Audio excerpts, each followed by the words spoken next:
dead Jimmy, as is his reason, is bringing coffee to a hotel suite at the Tropicana Hotel. Unlike other times, there's no pretense of breakfast, at least yet. Maybe a few small things, but at this point, it's merely coffee, more coffee, maybe some cream and sugar, but this is not food time. Bethany hasn't eaten anything. She is currently metabolizing.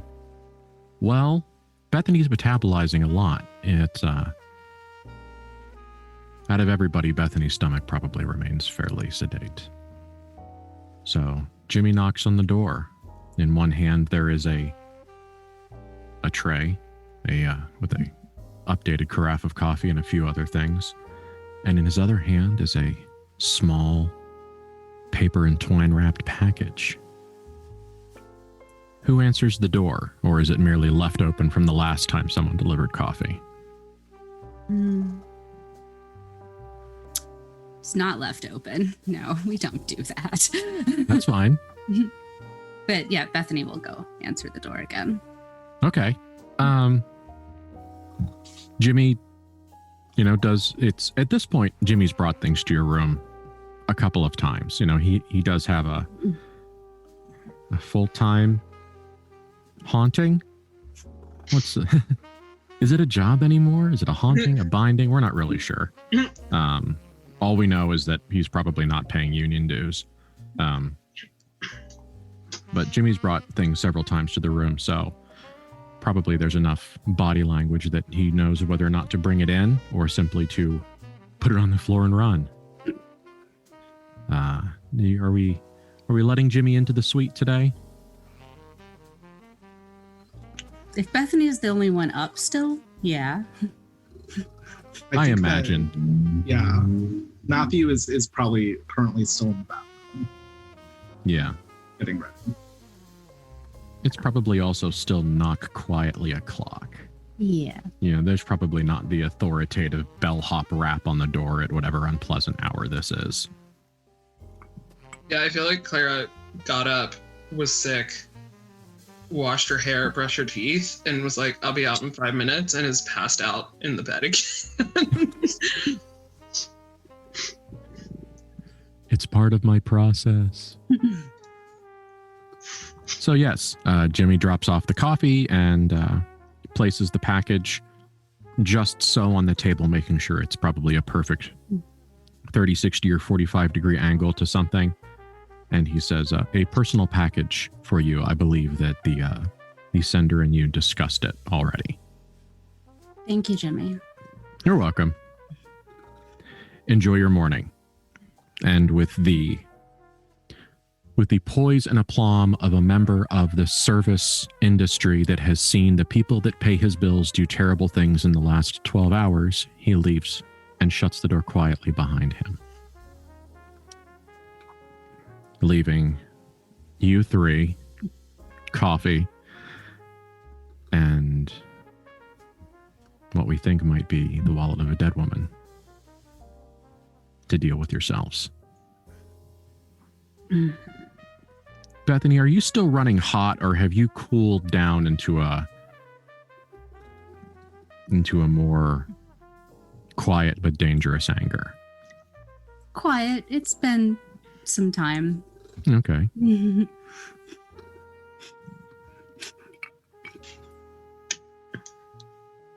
So Matthew, I think you said you're up. You hear the door open and some and then people leave. Yeah, Matthew's been trying to shave and then rebandage his hand as best he can. It is not the easiest thing to do it both when you are in a lot of pain and also one-handed. So he is not doing great. He basically drank himself to sleep last night to be able to sleep.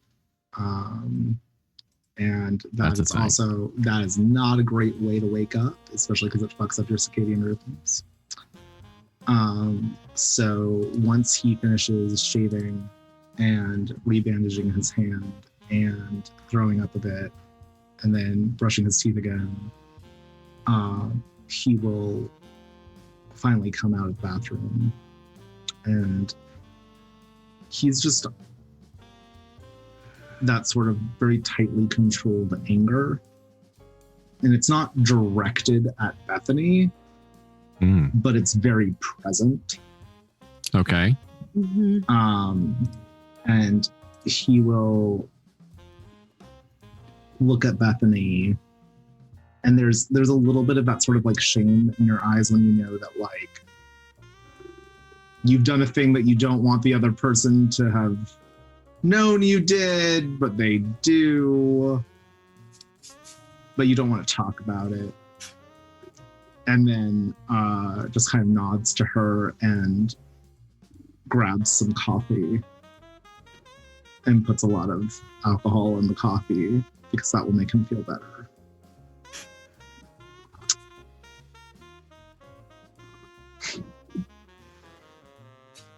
Thank you for opening the door.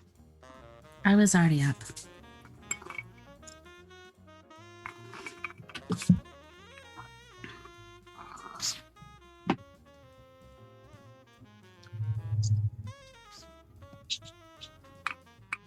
So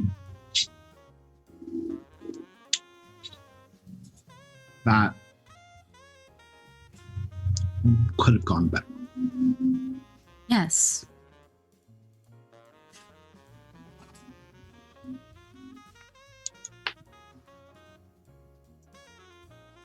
And he'll kind of just look at where Clara's door is and not say anything about that. There's a few shuffling steps, and it could have gone worse, too. No one's dead. And Clara pushes the door open. Not for lack of trying.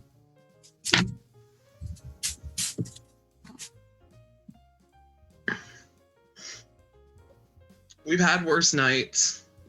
People aren't actively trying to kill us again. The hell of a standard. We got information. It could have gone worse. And she shuffles over and pours a bunch of coffee and also adds a good amount of whiskey to it. I'm curious, has Bethany added anything to her coffee? Oh, yes. Bethany has been drinking Okay. Irish coffee since like 5 a.m. when she put Clara to bed, or 5:30. Okay. I was assuming, but I wanted to check. Oh, yeah. No, she showered, got redressed because she had finished showering and looked at her bed and looked at her nightclothes and looked at her closet and looked at the time and said, why bother? Got dressed and ordered coffee and has been steadily drinking Irish coffee since then. Can I add something to that scene? There is also a glass, an actual glass sitting near where Bethany was sitting. But the thing about this one is that it's the wrong glass for the drink that's in it. But it's the right glass for what Papa Mal used to drink. Specifically, what he used to drink when it was time for someone to come into the office to receive a talking to. Wow. I don't know if Bethany realizes that she accidentally poured herself a Papa Mal drink at some point in the past 120 minutes of rage. No. Especially because she wouldn't have poured a drink into the wrong glass on purpose.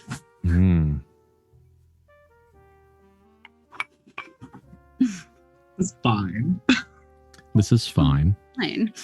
And it is interesting how, as much as Bethany is infantilized a lot, she also has the most data on how Papa Mal expresses his discontent out of any of you, because she saw it the most.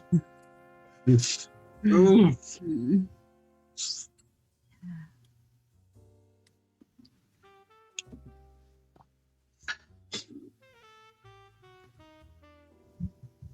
We've been through worse. I'm sorry. Is that what you both want to hear? I'm sorry. It's a start. Fine. I'm sorry. We're not dead. We got information. What are you sorry for?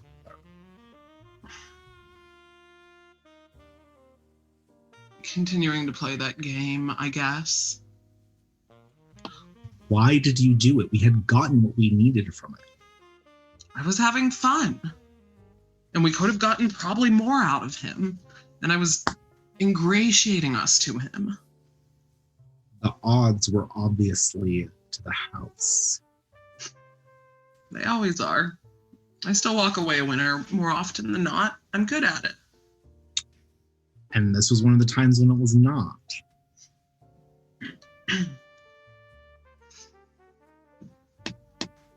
I can still move my arm. You didn't have to come in and do that. If I hadn't, then you wouldn't be able to move your arm. It would have been worse. We wouldn't have been able to split it between us. You don't know that. If you hadn't come in and kept playing, we don't know how it would have gone. But it's over now, and I'm sorry. I said Are you I'm sorry. blaming me? No.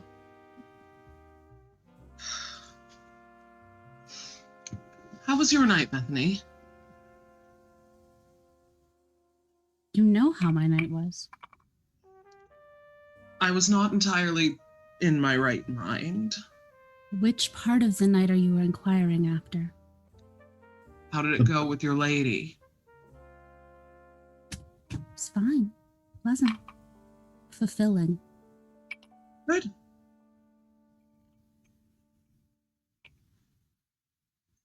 Good. Maybe if we continue making allies with this man, we can go back. We don't have to play games. We can just enjoy a party.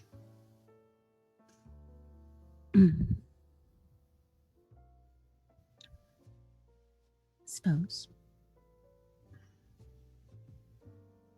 Can I leave you two alone at said party? Or am I going to come back to Matthew missing a finger and you bleeding all over your dress? Well, that's up to Clara, isn't it? I said we don't have to play the games if we go back. But will you resist them? Look, with what he said, probably need to be more careful. I'll be more careful.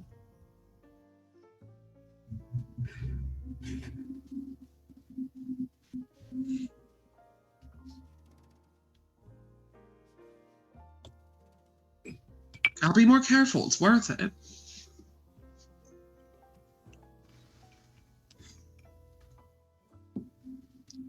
With what he said.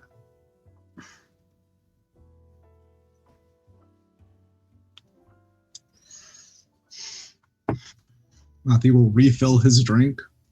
There's not coffee anymore. There's just alcohol.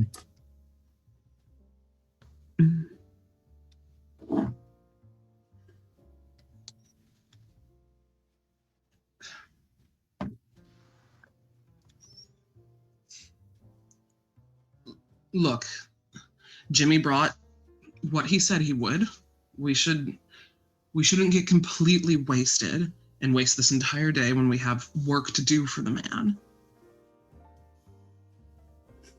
Rich. And he will take the package and start to open it.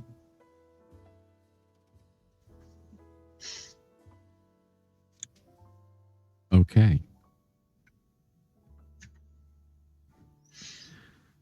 The package is a collection of things. First of all, it is the billfold, the inside the purse wallet that was probably brought up from a dead body. And we can go through that in a moment. Also, what it has is a piece of paper. Now, this piece of paper isn't You don't like it. Your initial response is visceral. It's a little bit too thick. The edges are clearly not cut. It's got that handmade vibe, but not in the way of handmade, not luxury handmade. This is the other kind of handmade. This shouldn't make you think of skilled craftsmen and decades of apprenticeship and good tools. This should make you think about moldy basements and incorrect tools and making do or working with the wrong materials. But it's a piece of paper. It's not 8.5 by 11. It's probably somewhere around like a 9-inch square. It's not even a standard paper size. But written on it are a series of numbers, a few letters, and a couple of splotches of red and dark enough to count as black next to some of these numbers. If you weren't in Las Vegas, your imagination would be swirling with thoughts of spies and codes and fedoras and long coats and messages and Nazi spies being hunted across northern Africa. But you're in Vegas, and at least one of you, our local addict connoisseur, recognizes at least a majority of them as gambling numbers. This looks like a series of bets or a series of numbers and colors that were once so inclined could be interpreted as betting numbers. You can think of a few ways how some of these notations could be applied in a casino. Yeah, if it's red and black, and depending on how high the numbers go, does it look like it's roulette numbers or maybe Keno? Or I realize Ben might not know these things. Or is it very clearly attached to any game?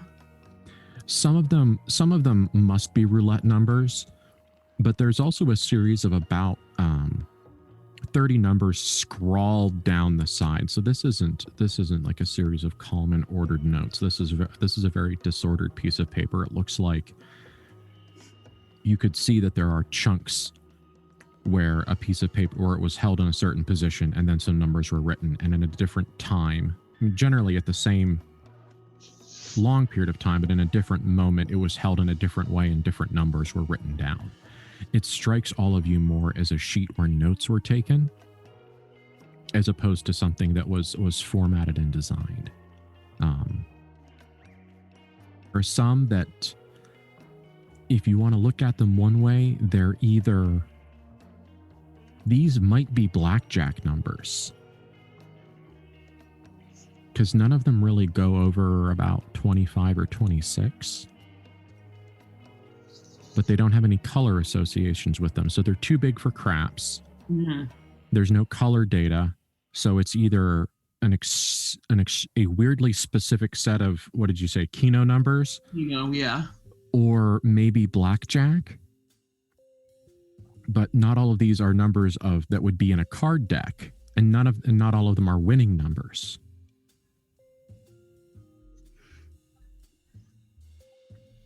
It's... Bethany, it reeks of probability and prophecy. This is one of those unpleasant things that is open to the observer to apply reason and meaning. Mm-hmm.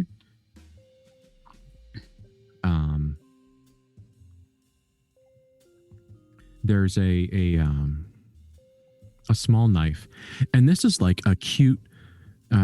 Cute maybe is the wrong word. It's small, it's petite, it's maybe 2 or 3 inches long with a little fold-out blade. It's Matthew, it's a gentleman's penknife.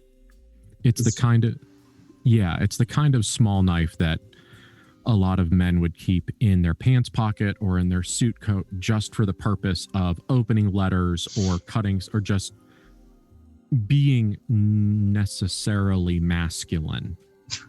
You know, it's like you got to be able to cut the tape off the package. You got to be able to open the thing. You got to be able to do the whatever. It's that little kind of everyday knife.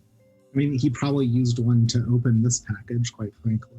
Very, very probably. Absolutely. It's you recognize it as the masculine sibling. You absolutely recognize this as exceedingly out of place, because this is for the time, remember, we're working with the tropes of the age. Ladies, carry as many knives as you fucking want. Carry double. I'll make you a hat pin. I don't care. But this is absolutely a classic masculine, like, pen knife, just an everyday knife that someone would have in their pocket. Okay. But this is absolutely a lady's billfold. So there's some gender role incongruity in these items. There's a handwritten receipt for a little bit for about 10 gallons of gas at a gas station. Seems like she's one of these ladies that kept receipts. There is also a receipt. And God, if there were cameras in 1957, we could get something with this. There is also a receipt for exactly $100 in casino tokens at the Tropicana the day that you guys got here, which is the day that Bethany saw what we now know as Mac having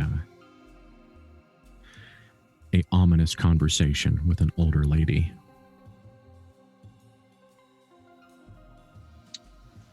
So we have a paper of prophecy +3. Mhm. We have a lady's billfold that we have yet to examine. We have a man's pocket knife. We have a couple of receipts that will probably add context to the contents of the billfold. We also know that the fact that she got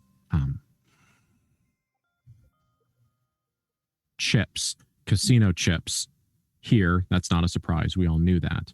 But now we have an extra layer of confirmation. Yeah, and that's it. There's a smell.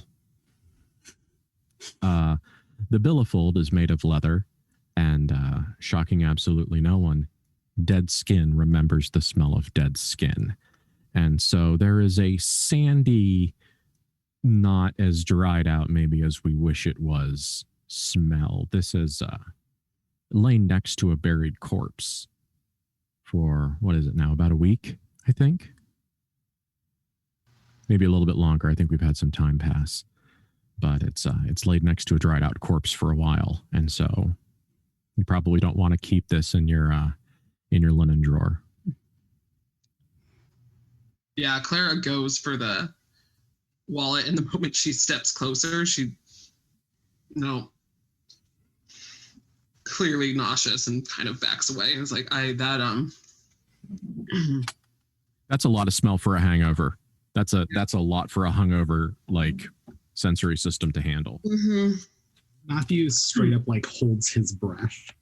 Nice. And like grabs the billfold.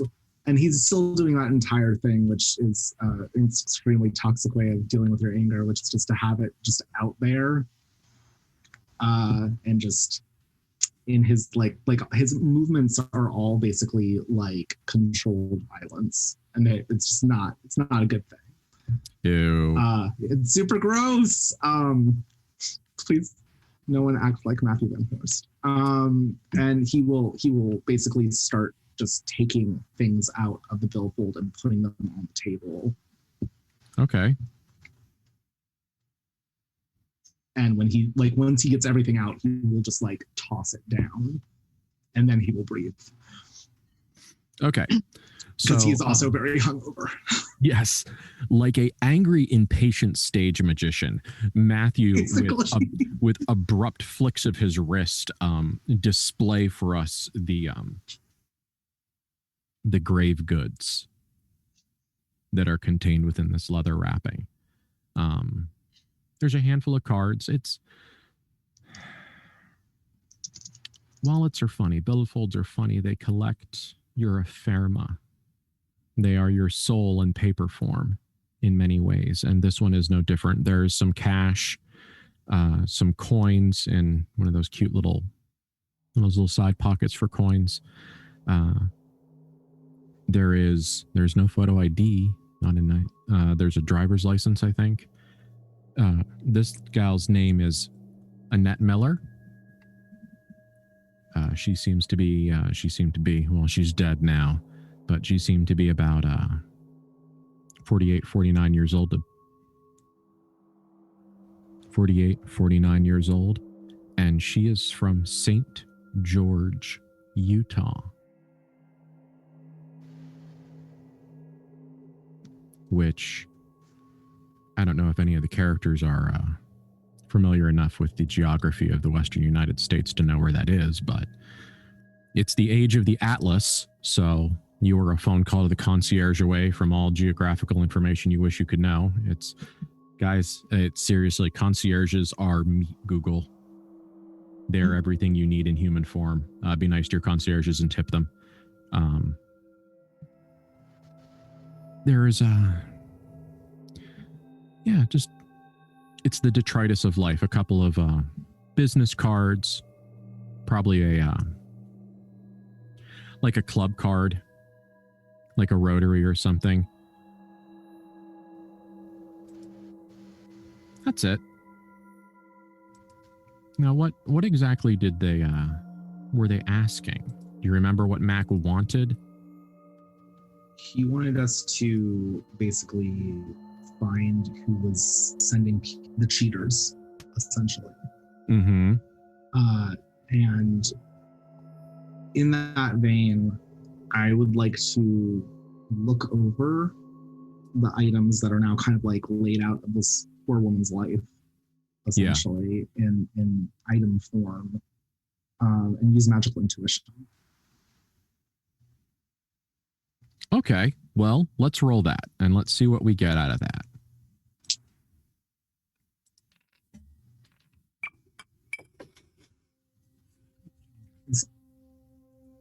Plus soul. Yes, it is plus soul. So that's 13. It's better than a 9. Mm-hmm. Accurate. Okay, choose up to 2 options. So you are gazing at auras. Learn something about a creature's true nature. Learn if something has a magical nature, or learn where the illusion is weakest towards other dimensions. Yeah, I mean, I'm going to go with learn if something has a magical nature. For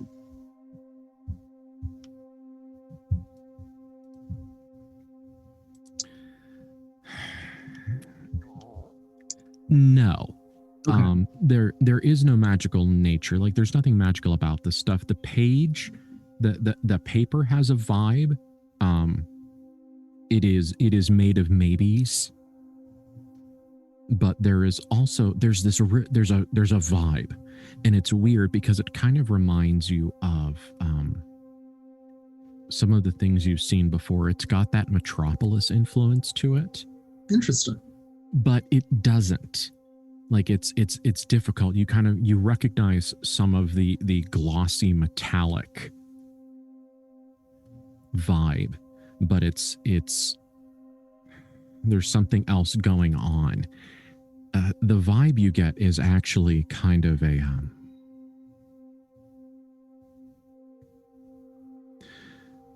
piece of silver, like a piece of silver service. So imagine a beautiful silver serving bowl. Now imagine it being left in the Arizona desert for 100 years. That's the vibe. You know, at which point does a thing stop being where it's from and start being where it is? So repurposed. Abraded, worn, overlapped, and pick your verb. Okay. But it's not in and of itself magical. It is not an item of magic. It is a thing that has been influenced by supernal means, but not in and of itself. It's not a fortune-telling piece of paper. Yeah, I didn't think that it was that. I just wanted to kind of get exactly that sort of like thing of like what it might be influenced from. Yeah, but also everything has a weird vibe. Because also let us recall that Mac probably killed this lady, or at least incited her killing. And Bethany, I'm sure, remembers quite thoroughly that she had a large chunk of skin stripped from her torso. Mm-hmm. Guess Mac needed a new tie. I was gonna say, man needs new clothes. And Bethany, in your freshly fed, semi-transcendent, post-coital, rage-filled last 15 minutes of Neo in the Matrix kind of head state that you are right now, you are entirely certain that if you took this piece of cloth and could go back in time a week to this lady's body and pressed this piece of paper into the wound, that it would fit perfectly. Because Mac's exactly the kind of guy that would extract retribution in perfect silhouette of the insult given.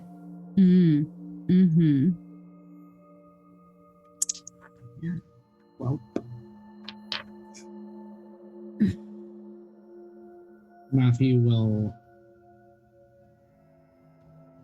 tap the paper and say, "This feels like it is. It's not Metropolis. But it's not here. It feels like there's something touching it that isn't part of this world." I forgot a clue, because I, even myself, am mostly human. There is a medicine bottle here. It is, it absolutely does not have a safety cap. It's a glass bottle with a little metal lid. You nerds will probably recognize it almost as a upsized Tester's paint bottle in style and makeup. But it has a mile-long piece of alphabet soup as the medicine name, and it is mechlorethlamine, MECHLORETHAMINE.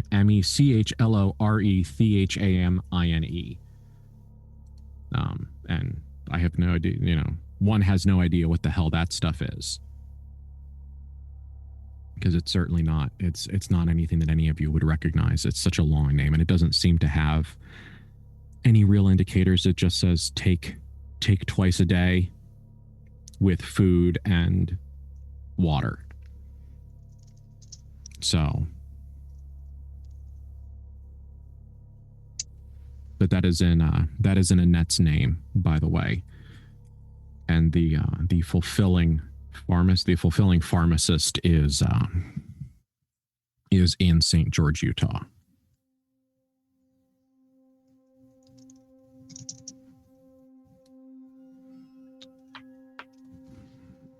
I've never heard that medicine before. I don't suppose we'd know everything, but look into it. Yeah. Yes, that is the McDonough Apothecary in St. George, Utah, which just sounds absolutely like the cute little. Immediately, it brings to mind a small little, wooden building at the corner of. It's Utah. Because clearly there's no civilization west of Pittsburgh, right? So these are just cowboy towns, obviously. It's Las Vegas, just surrounded by cowboys and Indians, right? We're just going to need to learn more about the flyover states. Yeah. Just terrible, rotten, East Coasters. Boring. The worst. Right? Bethany, you're better at this than I am, than either of us, really. Can you get a read off of any of it? Just that the notes on the paper were made probably during one session, but at different points in time, I guess, a bit at a time. And that while it's a bit like, I guess, taking dictation, that's the probability in the sense that Matthew was getting, that that's where it's touched. It is all possibilities. It's predictions and possible futures. So is it similar to what the hospital was like? Well, that didn't feel the same. You said this felt like Metropolis, and that felt like... It doesn't feel like Metropolis so much as it feels like it was something that was repurposing, but it doesn't reusing Metropolis. It's different. Psychotropic.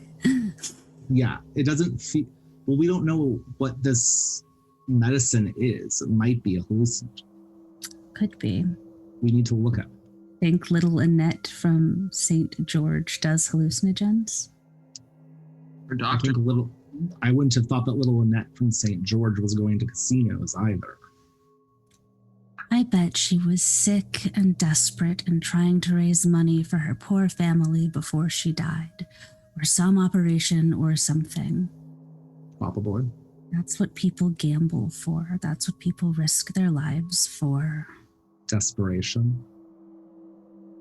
Guess, or fun, apparently. Seemingly. All right.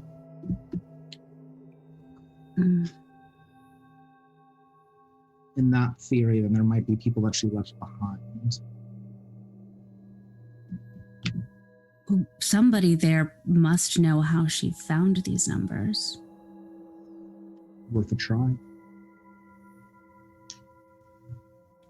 Can reach out to the concierge, see whether or not I can get some more information about her prescriber, get information from that way. Yeah. There's also that doctor that you got for Mr. Hawthorne. You may or may not know what that is. Yes. That's a good use of a resource. We can ask him for the medicine, but I'm curious about whether or not we can find out who the name of the person who actually prescribed this to her is also. Oh, of course. Okay, that's a bunch of questions. The concierge can answer some of them. Are there, is there anything else we'd like to ask our meet Google? Clara's looking over the cards in the wallet. Are any of them of doctors or psychologists or anything like that? Yes, this is one of those situations where it's kind of like, I know where I wanted it to get you. Yeah. But for some reason, every time I tried to actually come up with the physical clues, I kept struggling. So if this feels a little improv, it's because, the dopamine is taking the wheel. Okay. The abstract. Mrs. Miller was sick. She has several doctor's cards. She has what we would, not a PCP, the practicing physician. She has her doctor. There's a phone number for a large hospital in Salt Lake City, and that's oncology. There is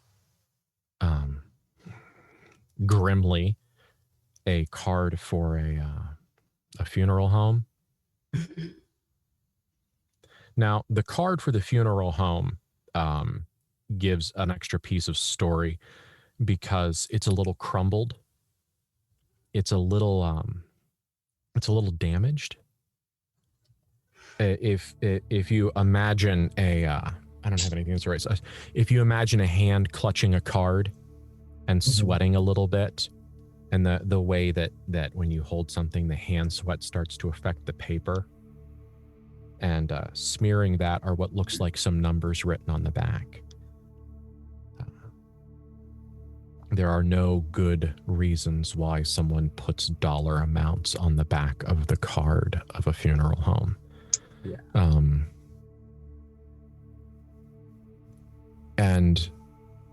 So there is also a card for McDonough's apothecary. So, two points of corroboration. And there is a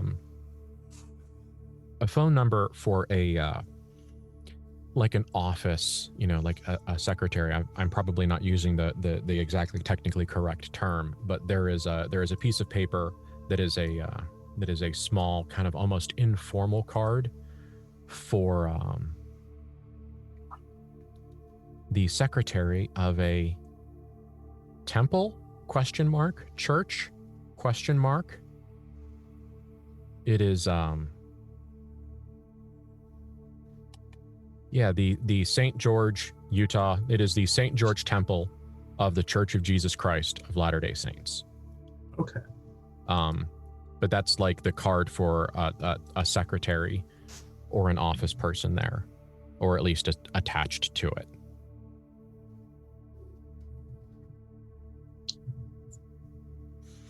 So she was either a Mormon or at least St. George is a largely Mormon town, where having contact information for the church was a requisite to function at a certain social level. I mean, Matthew, I'm sure that in your Rolodex at home, you've got the names of 30 priests and pastors and rabbis and ministers and fathers and you know, all of the religious absolutely movers and shakers and Quakers of Western Pennsylvania.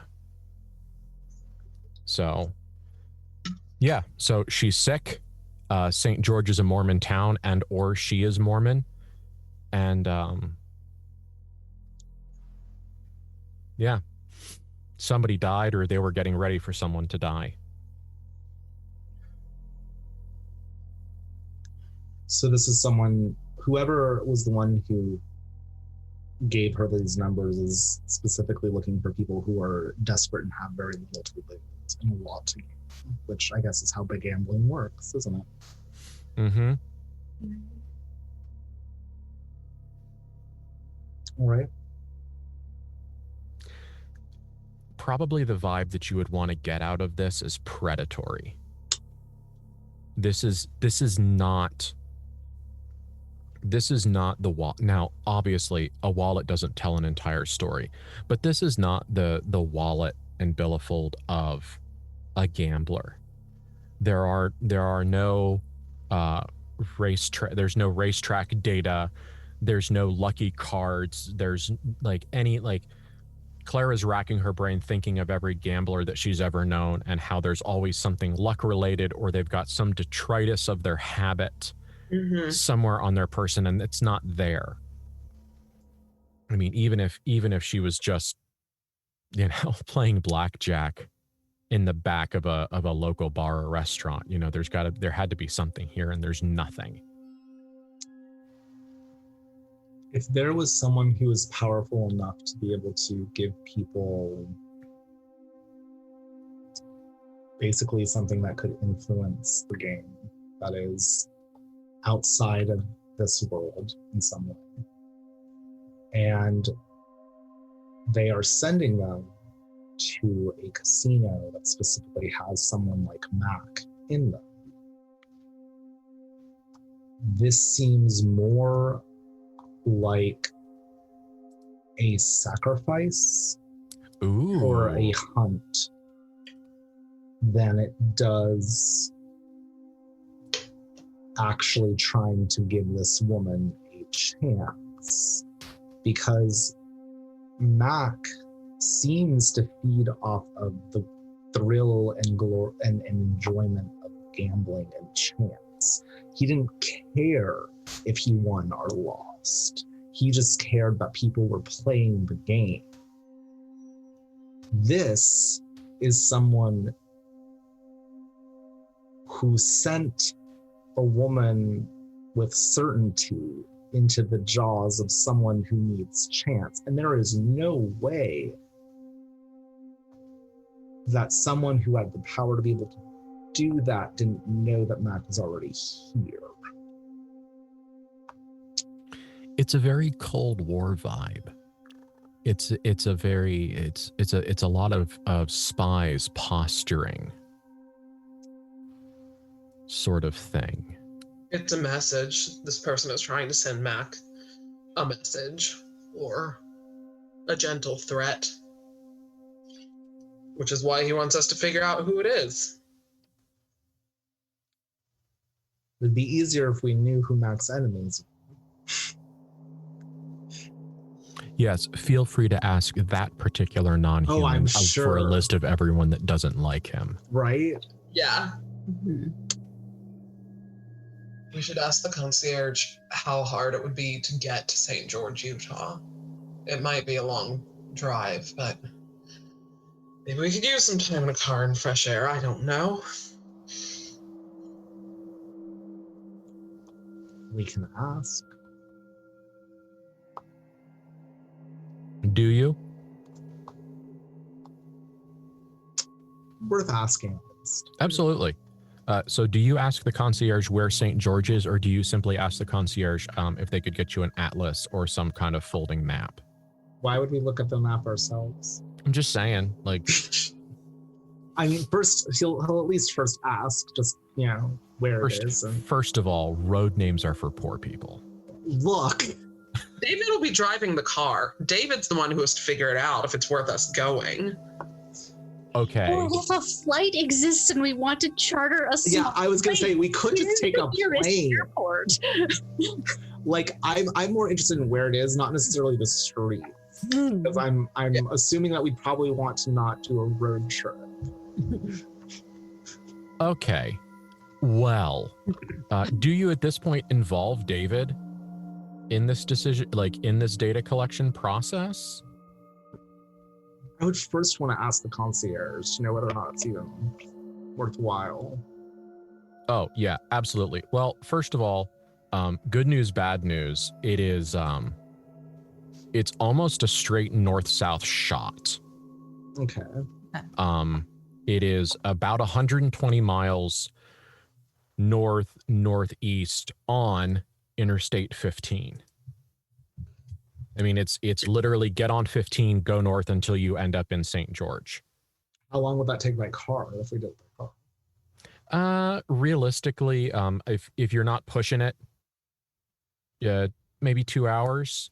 Oh wow, that's way Maybe, faster. Yeah, I thought it would be. about that. I live in New York City. I don't actually know how like travel works on an out of character level. So like I've forgotten how this works because I was born in Texas. So I'm like, leaving a state takes at least a day.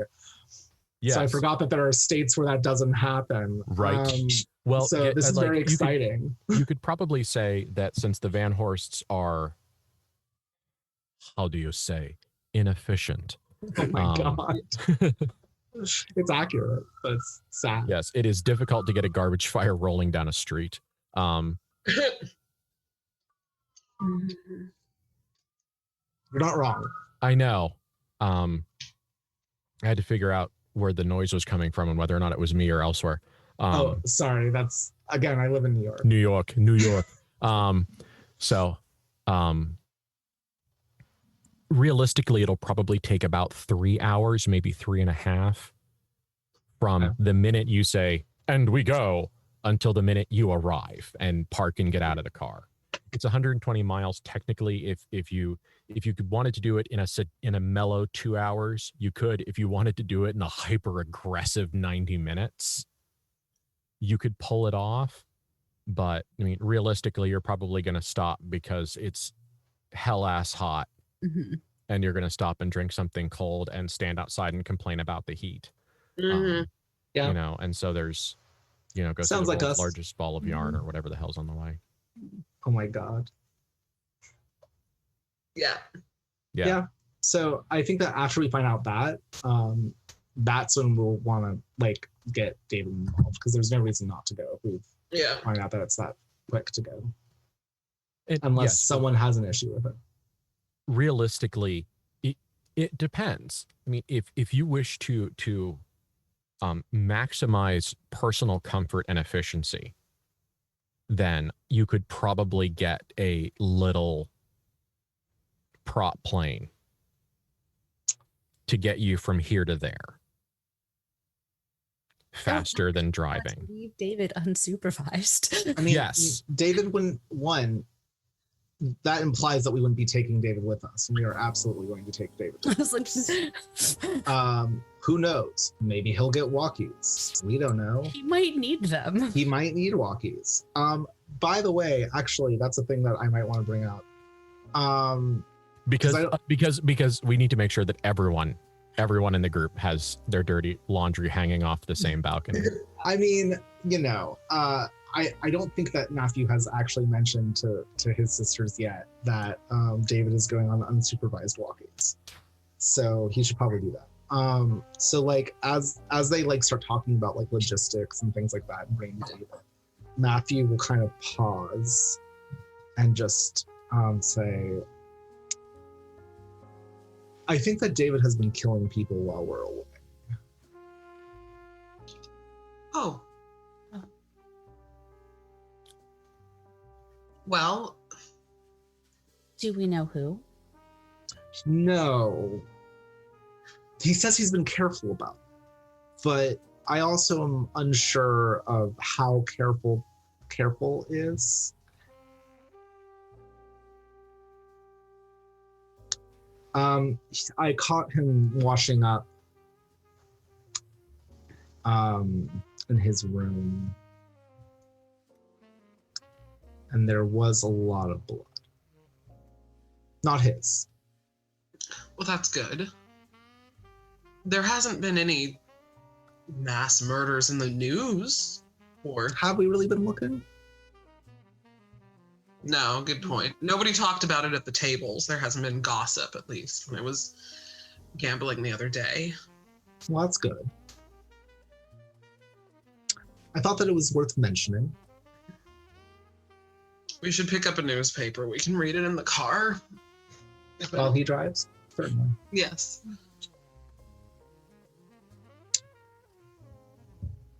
It's good to know. It's worth keeping an eye on.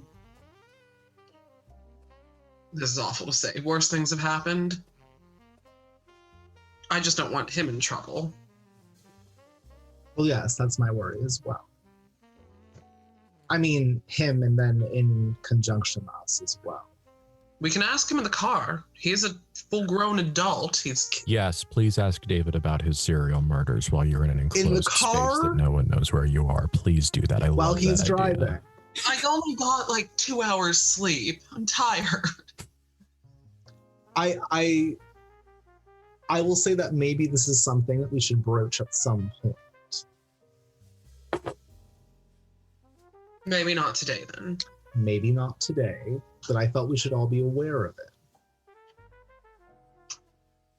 Thank you. Bethany, Yes. your opinion?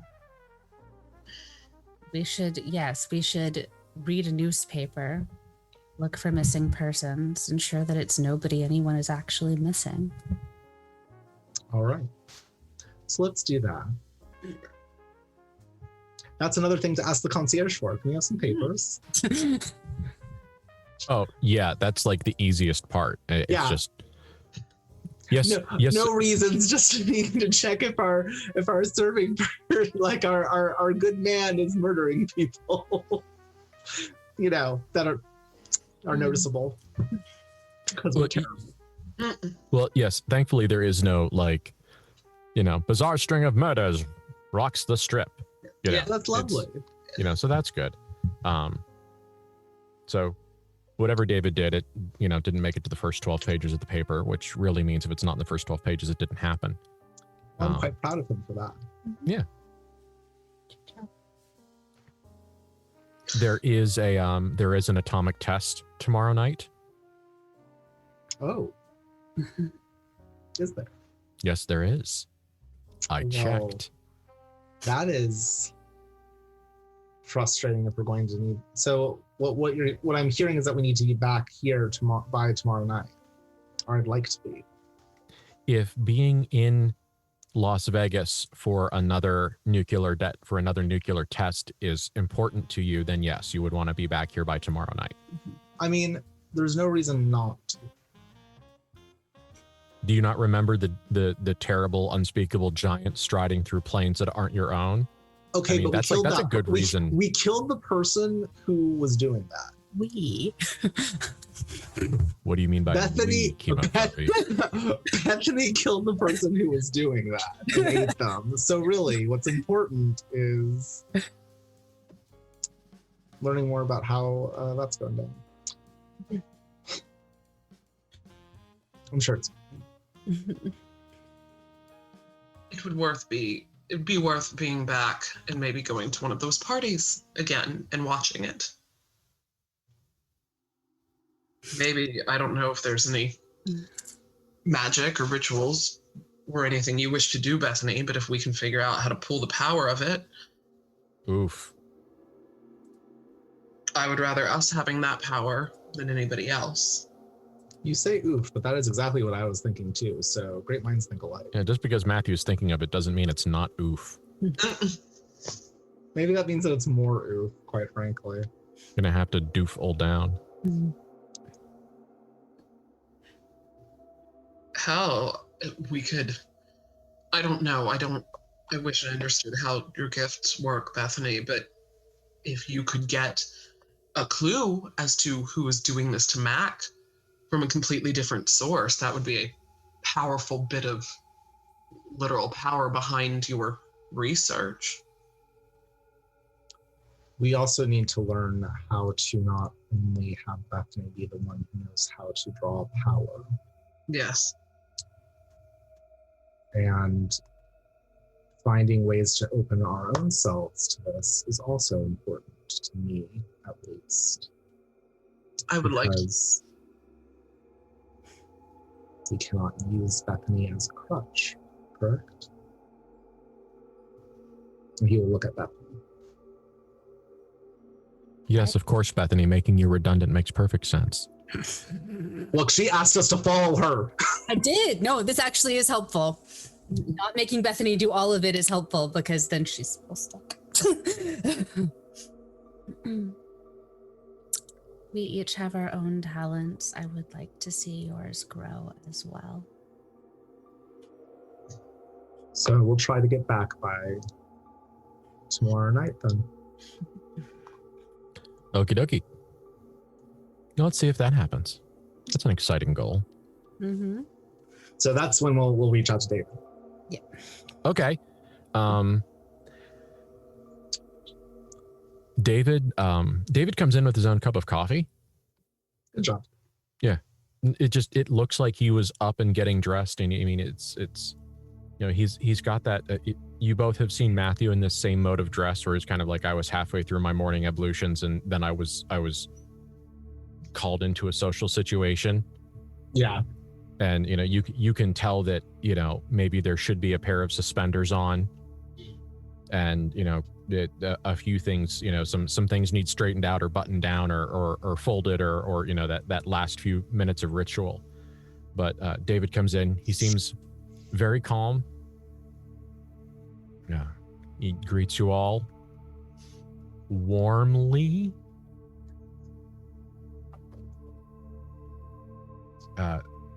It seems like you guys have your bandages covered, except for Matthew, who really can't cover up a missing finger. Yeah. Speaking of, I am actually going to have my doctor look at that, since or not my doctor, but like The mob doctor? Yeah. Who else is gonna know better? No one. I mean, it's the correct choice. I just wanted to make sure that you were entirely that Elon is aware of what Matthew would be aware of when he made that decision. Yes, I would like the mob doctor who will probably tell other people, but like, quite frankly, I need to fucking get, like, if I get sepsis, it doesn't matter who knows my missing finger.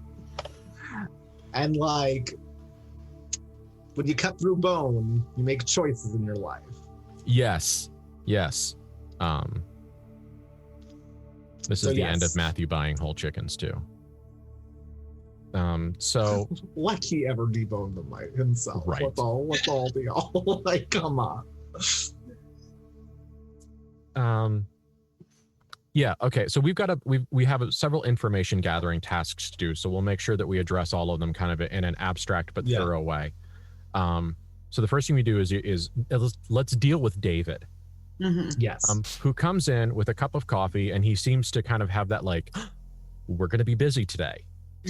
Like he's just got that like, you know, I know what happened last night, or I know enough about what happened last night. There is a vibe. There is a whole ass mood. And what that means to David is busy, and busy sometimes mean walkies. So he's kind of like so he's very much like a Pinkerton in an angry coal town. He knows he's going to get to do what he loves doing in the near future. And it's equally as unhealthy, but he knows what's about to happen. But he comes in and he comes in a few steps, says good morning, he flips back and forth sometimes between a informal way of talking and a very formal way of talking based off how the Van Horsts talk to him. Mm-hmm. But this morning he is definitely like, he comes in, he please scans the room, sees app there, sees some stuff laid out on a table, sees some very tired faces, and has that like, okay, we're troubleshooting, we're figuring out something, okay, and you can kind of mentally watch him put on his major domo hat, where he's like, all right, we're going to be addressing a problem, we're going to be solving something, we're going to be coming up with a plan.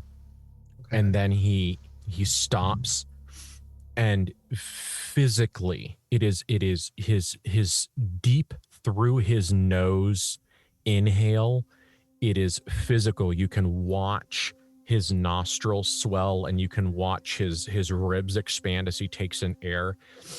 And he does a big sniff, and he lets it out, and his eyes narrow.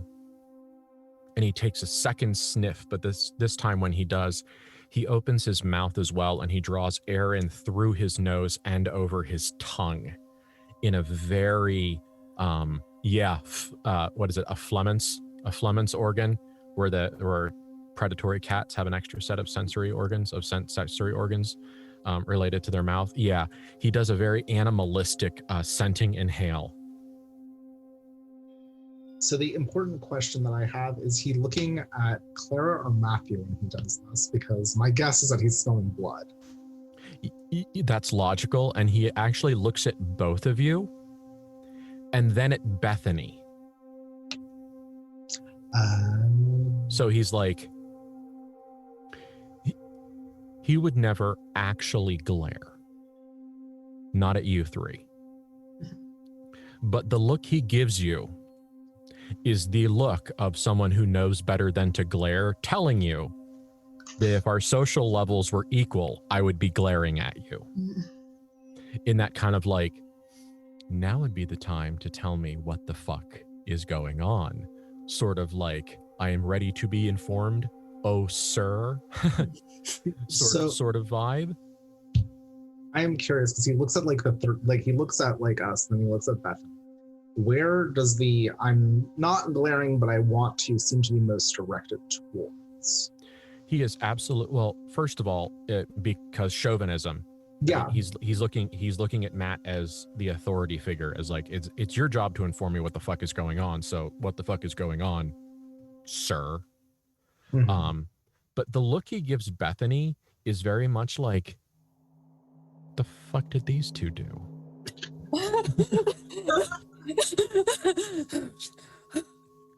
Yeah, there's the very much so like, I wasn't there to stop them either, is really the look that passes between them. The same amount of exasperation.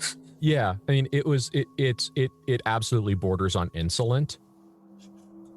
Like, I won't defend David in this moment. Like, his face journey borders on insolence and is on the other side of the border of insolence. Let's be perfectly honest. But it's also, David is a nascent angel of war and murder who just smelled blood in his master's room, and probably has a complex set of responses and emotions to that.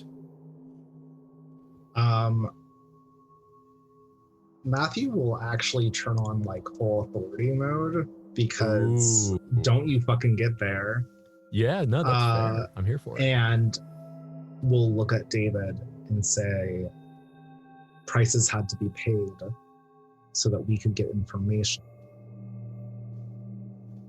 They were paid, it was dealt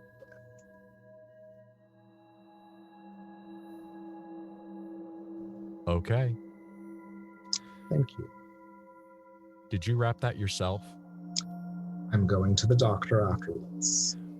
Are both of you going to the doctor? Yes. Probably. Yeah, Clara pulled herself into a dress, so she's probably popped open whatever work Bethany did on that underneath there, and it's freshly bleeding. Everything hurts, and she just wants to use. I'm sorry that I laughed. It's just that I saw Kate's space journey. And I was just like, whoa.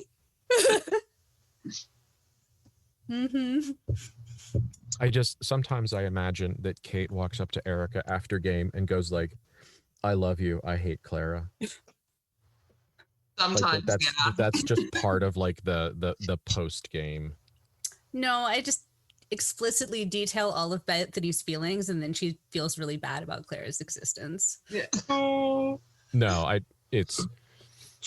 no one should feel bad about their characters. I mean, I think we could all feel a deep and shared loathing for the Van Horsts in many ways. I was going to say, I feel bad about my character. He's a horrible person.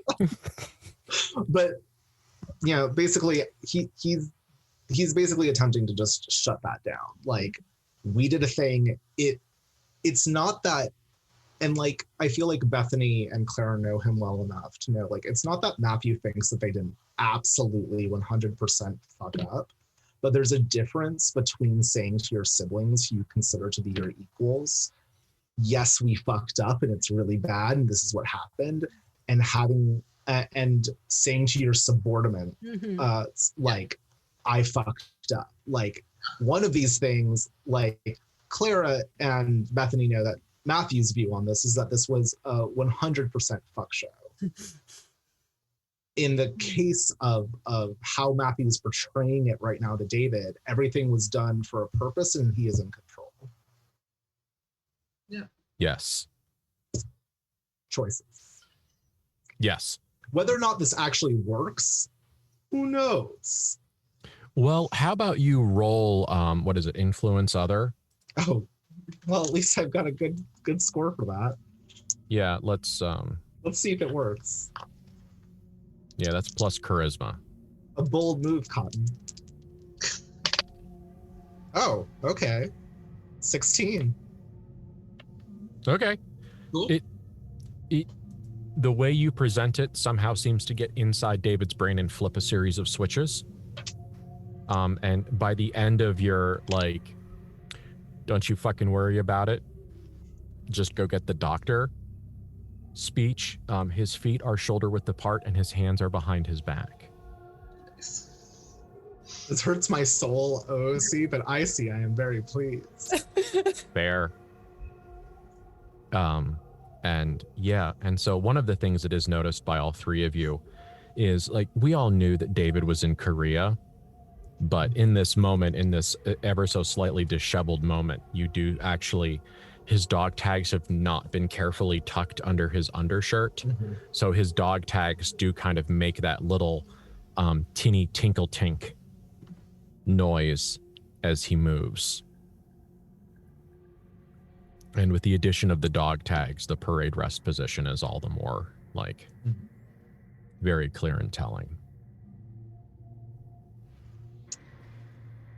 And that's it. I mean, that essentially de-escalates the entire David situation. Like, you know. Up until we confront him about his murders. That's a different problem. That's a different problem for a different night. Yes. So that's settled. So the next thing we want to do we want to deal with the mob doctor? I think we do. Or do we want to deal with the concierge? Well, the doctor's going to take a bit of time to get there, I'm guessing. So logistics, pshaw. Yeah, go see the concierge. I feel like we could go there first. I am going to put out that you said that Clara popped open her stitches, and so we might want to deal with the mob doctor first. No, mob doctor first. If, like, also Bethany is like, what extra things do we need from the concierge? Yeah, that's valid. Currently, you two are bleeding again. No. Go to the doctor. If it helps, I've really never stopped fully bleeding. I know. Because I didn't have anyone stitch anything. It's because you had to fit and went to bed by yourself, okay? Taking care of one sibling at a time. It's okay. I drank a bunch of blood thinners, which certainly made that better. Accelerants and blood thinners. That's what all the doctors prescribe. Yeah, Yeah, no. 9 out of 10 doctors in the 50s recommend Camel cigarettes, blood thinners, and accelerants for your minor amputation wounds. Good. But yeah, so he's definitely gonna try to be like, no, we need to mob doctor first. Okay. Just for the sake of convenience, the mob doctor is here dealing with Mr. Hawthorne. Excellent. Mr. Hawthorne is leaving the hotel today. Okay. One, because he's kind of got his shit is adequately together to get out of the hotel, and also because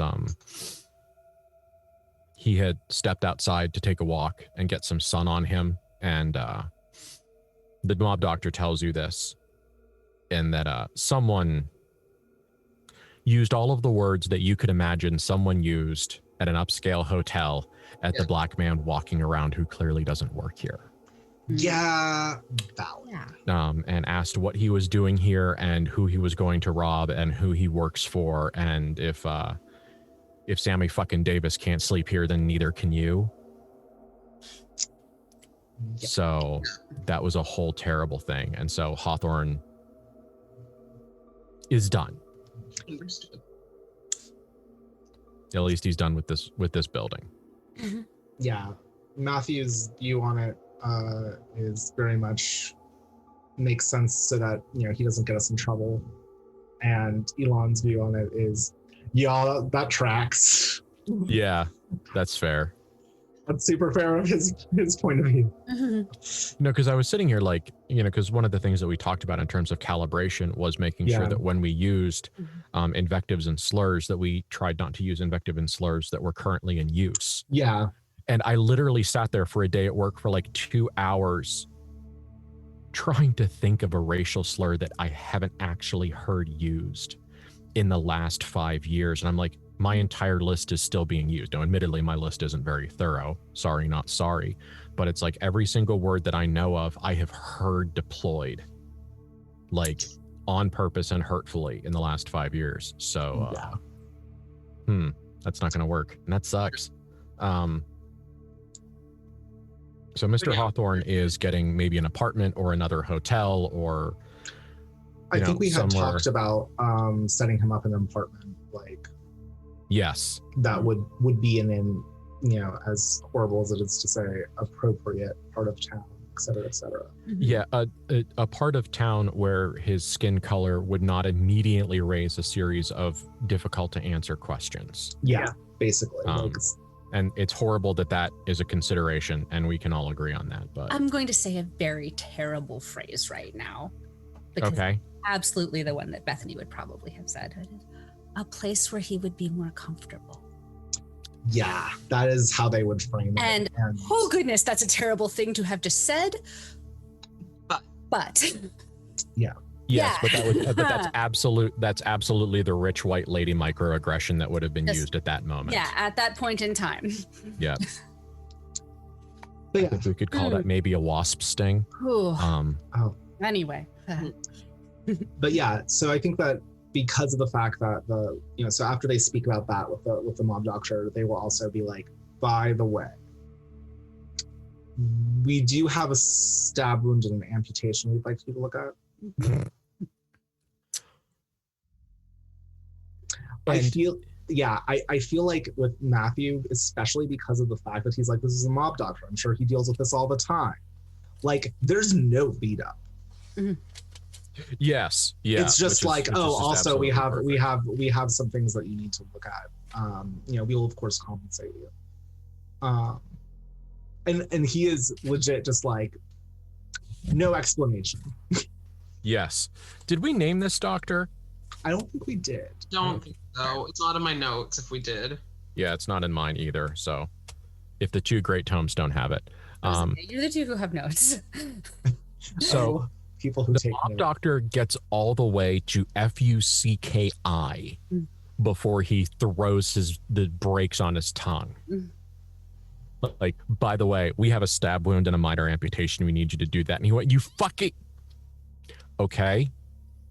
Like you could almost watch his facial muscles like go into spasm for a moment as he tries to suck a word back into his mouth. This is he the says- expression. Yes. And he, Okay. Well, let's take a look at what's going on. David has not left. Mm-hmm. Unless someone has actually given him a direct order to leave. But when he brings the mop doctor back, he is staying in the room. Matthew will gesture for Clara to be the one who is first seen to, because No. he does. Okay, so you guys have something that you need to resolve, it sounds like. Yeah. Bethany at least was able to clean it up and stitch me a little. You should be seen to first, please, darling. Matthew, brother.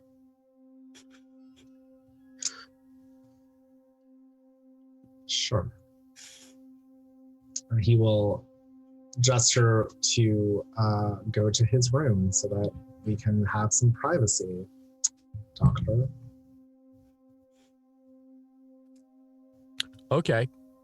David follows him right in. David is allowed to follow him right in, but Matthew's real upset at his sisters right now. So he's like, they don't. Like, as David follows him in, he says, "Can you please close the door behind you, David?" Yes, but now I want the sisters to find your dice. Okay. Oh. Okay. Because I want both of you to just give me just a straight plus perception roll. Okay. Oh, that was good. Good.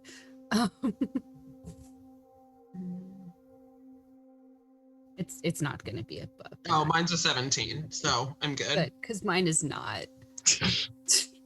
Oh no, wait, mine's a 15 because perception is 0. Fine. I'm still 15. No, I rolled a 5 and my perception's +1, so that's a 6. No. Yeah, okay, this is fine. Well, both of you see the beginning of the same thing. And then Bethany's visual data starts to deviate. There. So you hear Matthew say, "Close the door behind you," and he does.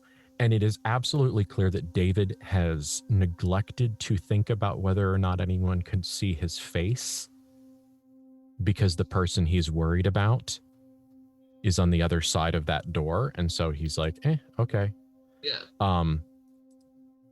But the look of absolute fucking Goblin King glee that flickers across his face as he closed the door is a horror show.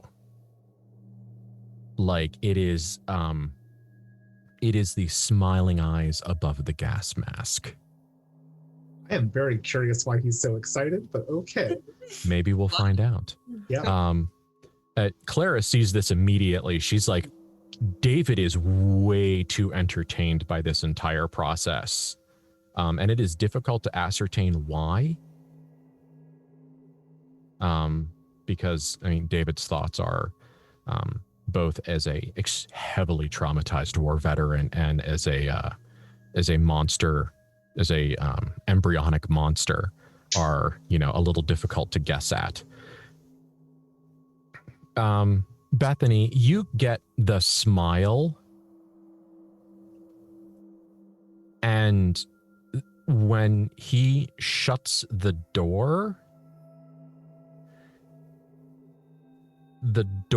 starts to ripple,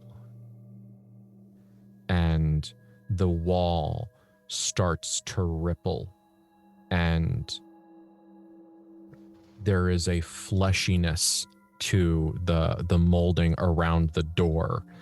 And the door, which is, I mean, probably a really nice off-white, some sort of something in the warm cream color schema.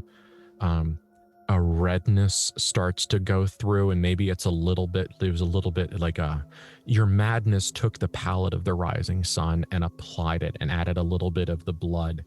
Because Bethany, you can tell that there's a little bit of blood on the floor, and other people can't tell that there's a little bit of blood on the floor, because the only reason that you can tell there's a little bit of blood on the floor is because you can see tiny little pieces of Clara and Matthew's soul wisping up out of it as their anima leaves their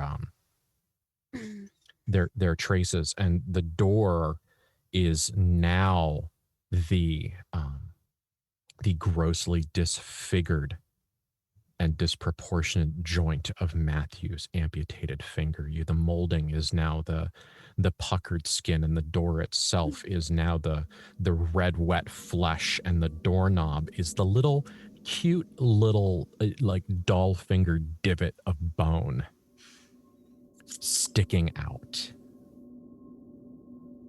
Huh.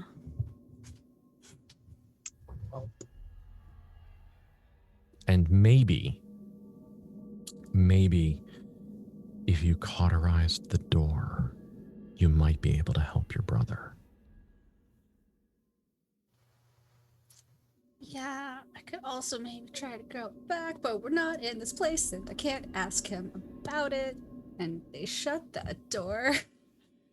I have had a repair and amputation ritual ready for this game for over a year. One day someone will give me permission to attempt it. It is terrible. Y'all are gonna hate it. Hey, when we're no longer angry at each other, maybe that. Somebody chop something bigger off. Okay. So Clara, do you want to add any commentary to that, or just simply add a layer of existential dread to your morning? Looks at the door and goes, David is almost giddily pleased with this situation. And I don't know if it's just the blood, but we should maybe keep an eye on it. Bethany's gonna do a weird thing. Oh, of course. Now is the perfect time. Right? Gonna use magical intuition on the door. Don't actually think this is a useful thing, but Bethany needs to check. 7 plus soul though. Just 4, so that's 11, so we're not a 9. Yeah, so an 11 on magical intuition. She really just wants to make sure. Bethany, you're crazy. There's no soul there. Good. They didn't Did you go bring your anywhere meds? else. And he didn't Did open you bring anything. your meds? And that's fine. That's all Bethany, she. did you bring your meds? Yeah. Okay. Yeah, but she didn't sleep last night, so she didn't have thought to take them yet, and she's been drinking. Oh no, Maybe that's you fine. should think to thank them now. Oh no. I think she's on this ride. She's on the ride now. No, she was just having the momentary when Clara told her that he looked very extra giddy. She had to make sure that David hadn't transported her brother and the doctor into some special place to do this surgery as a weird ritual thing, okay? Oh no, but oh my god, I wish I thought of that. Needed to know. That's what I thought it was. I was like certain that that's what that actually was. So Go on. Yeah, and she's like, I'm 90% I'm crazy. I'm 10% concerned my brother will be trapped in another dimension. I just need to check. Now, in the netherworld of Matthew's room, David's face calms right the fuck down by the time he turns around and he shuts the door. He doesn't lock the door, but he just shuts it very calmly. He knows how to treat Clara when she has a hangover. I mean, he does have that sense where he knows how to shut doors quietly. He of course has the serial killer stalk mastered. So the mob doctor kind of says, well, let's see what we got. So Matthew will basically, like, I assume that this is like a well-appointed room, so like with the suites and stuff like that. So like That's my presumption. Yeah, he'll basically go and sit down at like the little desk table area, and put his hand like on the table where it's like got his like, I don't know what I'm doing rapping. Yes.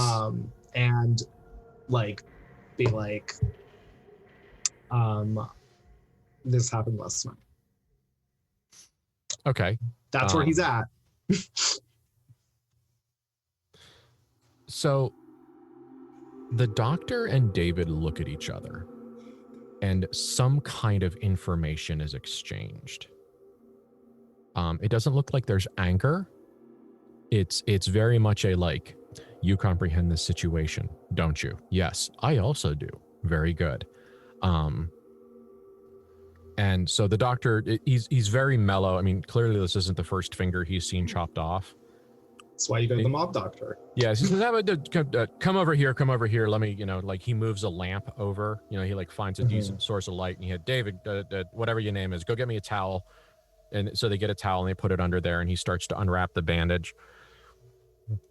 And he starts telling you stories while he looks you over. So essentially what he's doing is he's giving you two things in these stories. First of all, he is trying to engender some sort of weird, violent, blue-collar sympathy by letting you know that he has handled significantly worse injuries in worse conditions. Yep. But he is also using horror as an anesthetic. Yeah. By essentially, by enrapturing you both with his narratives and with the misery within them. He's just having you going, oh my gosh, that's terrible. And that's like, this is part of his style. Yeah. Is to essentially keep people imagining other people's injuries so much that they stop thinking about their own. Yeah. I mean, Matthew is happy to use anything as a distraction, essentially, because God forbid he actually show like weakness or vulnerability. Weakness as in functional nerves. What are these weak words? But yeah, no, like he's very much like trying to just like toxic mask his way through this. Cool. So essentially the doctor looks at it. He asks Matthew about the cleanliness of the knife. By my understanding, it was not. It was not clean. Like I'm trying to remember. Like, was it like it'd been used for other people? Right? Yeah, but it had also been cleaned. Like it had been wiped off. He's so. like it was sterile. No, clean. Yes. I think that's actually how he gives it. Is just that is that phrasing where he was like it was clean but not sterile. Okay. So. Yeah, because he's like, was it sterile? Was it clean? And you're like, eh. And the doctor looks, he's like, what, was there fucking shit on it or not? Because apparently we break the fuck barrier once the ladies leave the room. Yeah, no. There was nothing on it. It'd been wiped clean. Fine. So he gives it a look. He inspects the bone. Apparently he is way more concerned about the state of the bone than he is with the flesh. Oh, see, I understand why. Yes. I see Matthew's like, whatever. He is a doctor. He will do doctor things. Yes. So essentially he says, we have two options. In brief, we can either A, cauterize this, which kind of sort of is faster. It's quick and dirty. It's not as good. You're gonna have to keep it clean, but it solves a lot of problems very quickly. Mm-hmm. Or I can try to stitch this. You said that the stitching would be better in some ways. How so? It's not cauterizing. It's if it goes well, it is going to be a better heal, but also it is, it's more of an open surgical wound issue. I'd prefer the better heal. Okay. Do you have time to get drunk? I'm halfway there. Okay. And he turns around and he gives David a exceedingly significant look.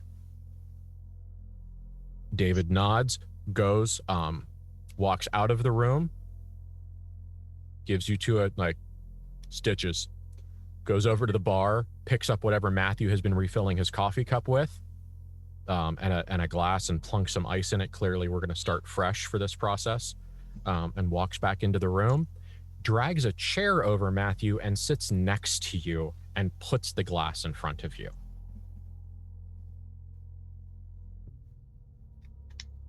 Cheers. And he will just Chug some straight alcohol, I guess. Mm-hmm. Okay. So in the interest of expedience, Yes. we're gonna handle this generally quickly. The uncomfortable thing, and the thing that Matthew needs to handle, is that kind of the doctor lays out some very basic. This is very basic. This is like battlefield surgery. This is some real slapdash, like, fix the holes in the wall with toothpaste kind of surgery here. This is not high art. Right as so he lays out his various and sundry things, and right as he is about to start, David grabs you. What the fuck? He grabs you by the shoulder and he grabs you by the wrist.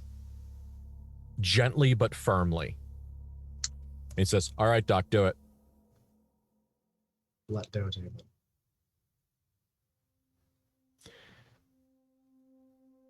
You are actually going to have to roll influence other. I know I am. You were going to have to roll influence other on this, because at this point, David is doing what his whatever, I know that also if I make this influence other roll, I will also probably have to then make a keep it together roll. Well, you're going to have to do that one way or the other. I know. Influence other. 17. Okay. David and the doctor look at each other. You say, "Get your hand." How exactly do you say it? Get your hands off The me, way you that damn dirty ape? the way that I put it, which was let go of me. Okay. And he actually legitimately gets up and moves to the other side of the room. Matthew will then hold his own wrist and kind of push it down. Because one of the things that he's trying to do is he's like, I can do whatever the fuck I want. I just need to not move my hand because this is a dignity situation at this point. Ooh. Like, that's his issue. He understands that he's going to be in a lot of pain. He understands that he's probably going to react poorly to it. His one goal is going to be just keeping himself still so that someone else doesn't have to force him to. Okay. I want to give the player some understanding about the implications of these choices and decide if you want to take the past 10 seconds back. Okay, tell me. If you do not keep it together, your ability to get David to do what you say is going to be permanently hampered and or hindered, not hampered. It's going to be harder. You're going to have like a -2 to those rolls to attempt, David, to do what you want to do. Okay. Does that include even if I get a partial success? No. Because there are 3 different levels. And I just want to know how bad it would be. If you middle ground it, no statistical change. If you 15 plus it, essentially he is going to gain a dot of relationship with you. Okay. If you fail, it is going to be a -2 to all of your control David rolls. Okay. I wish that I could spend willpower. Wrong system. I'm gonna do it because of toxic masculinity. Do it for the dumpster fire. All right. Do it for the dumpster fire. Let's roll it so we can continue trucking. Okay. And I was worried we were going to leave town tonight. Keep it together. It's +2 for me. So close. 14. Because I got a 12. Yeah, the effort to resist / endure, because this isn't really about resisting physical damage. So if someone's going, why the hell aren't you rolling endure injury? It's like, well, it's not enduring injury. It's enduring medicine. So I'm going to say that there's no instill a condition -1 sort of thing at this moment. Mm-hmm.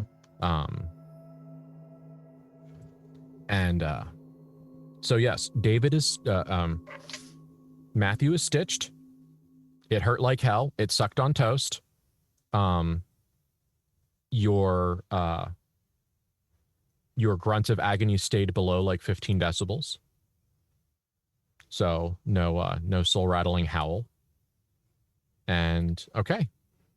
Yeah, like his wrist is quite frankly very likely bruised because he's probably keeping himself from like straight up just like doing what his body is telling him to do, which is to move the fuck away from all of this by just like digging into his own wrist. Yeah, I know that I do a lot of like thigh tightening when I have to handle pain, and so whenever I have to deal with something that hurts, my legs are like fire. Yeah. Okay. So we are going to take a very quick bio break, and then we are going to attend to Clara very quickly, and then we are going to make our plans to leave Las Vegas and drive 120 miles through the howling, hungry, nameless desert.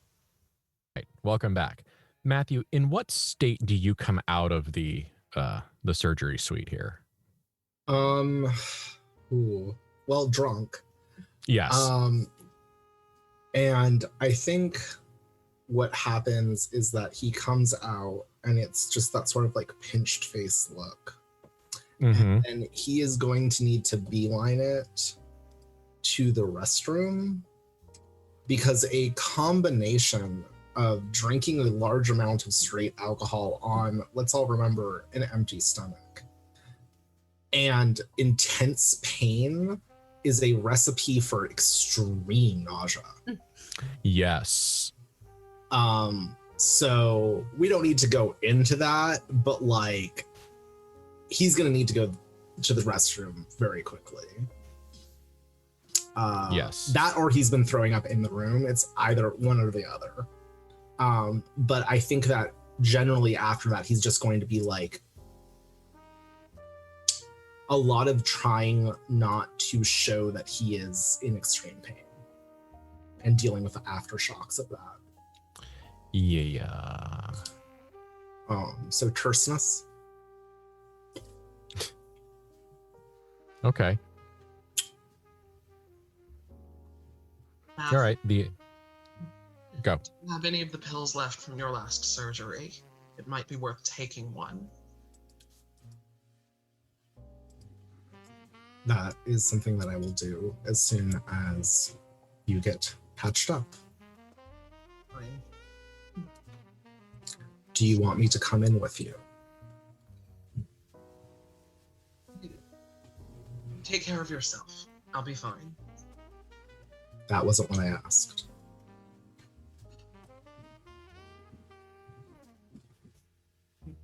No, I'll be fine. I'm fine.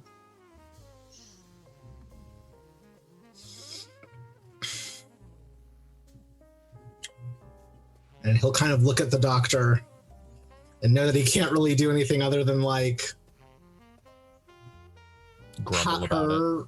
Well, pat her on like because he can't like give her like a kiss or like a hug in a way that wouldn't look kind of weird.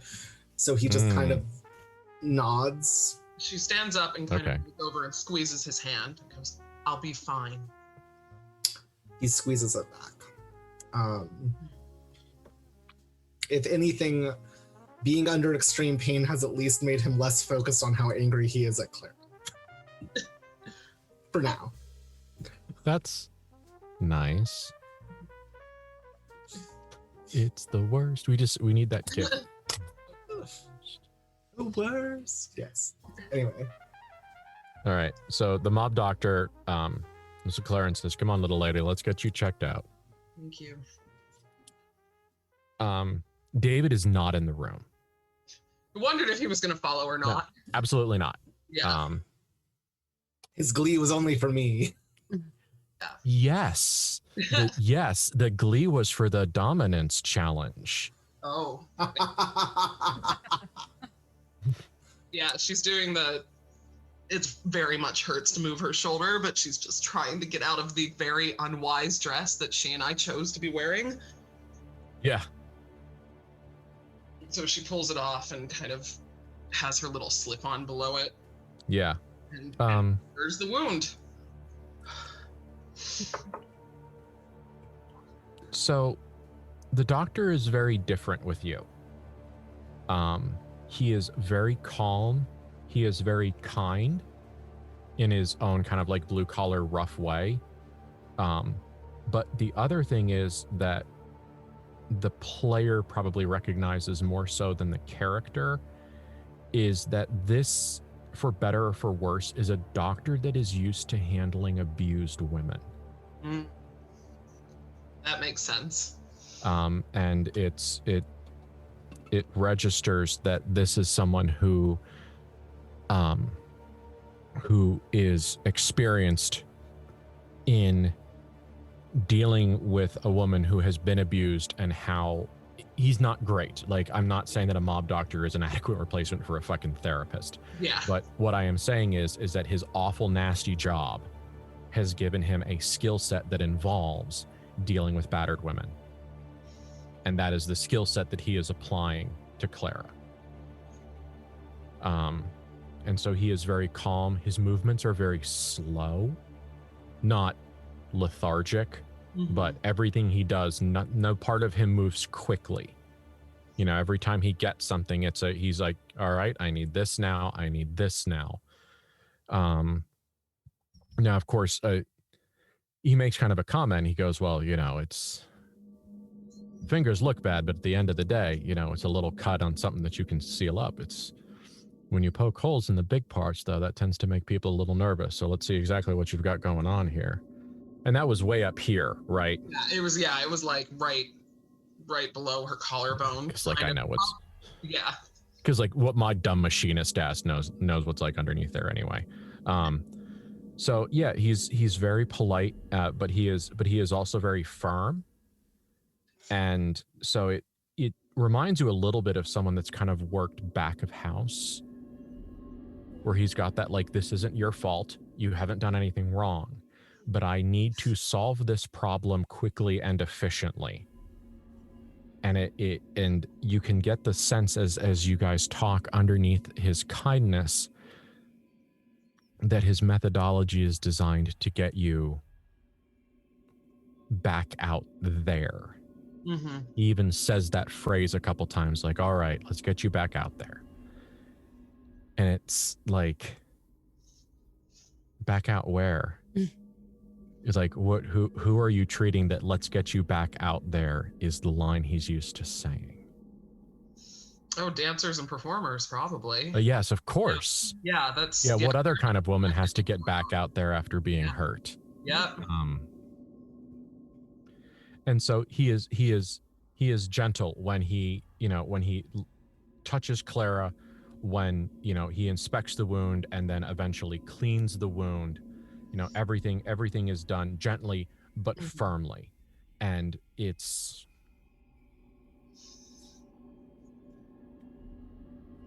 bugging you a little bit. There's something in the back of your head that the style of his treatment is reminding you of something. But it's way back here. Mm-hmm. So he says, can I ask where's this from? I see a guy and his sister, and the guy's got his finger cut off, and then the sister's got a knife in her shoulder. And I'm wondering, like, you guys don't have a cook or what? No, we, there was a stupid party last night, and there was a fight not between us, but we all got a little too drunk and things went wild, and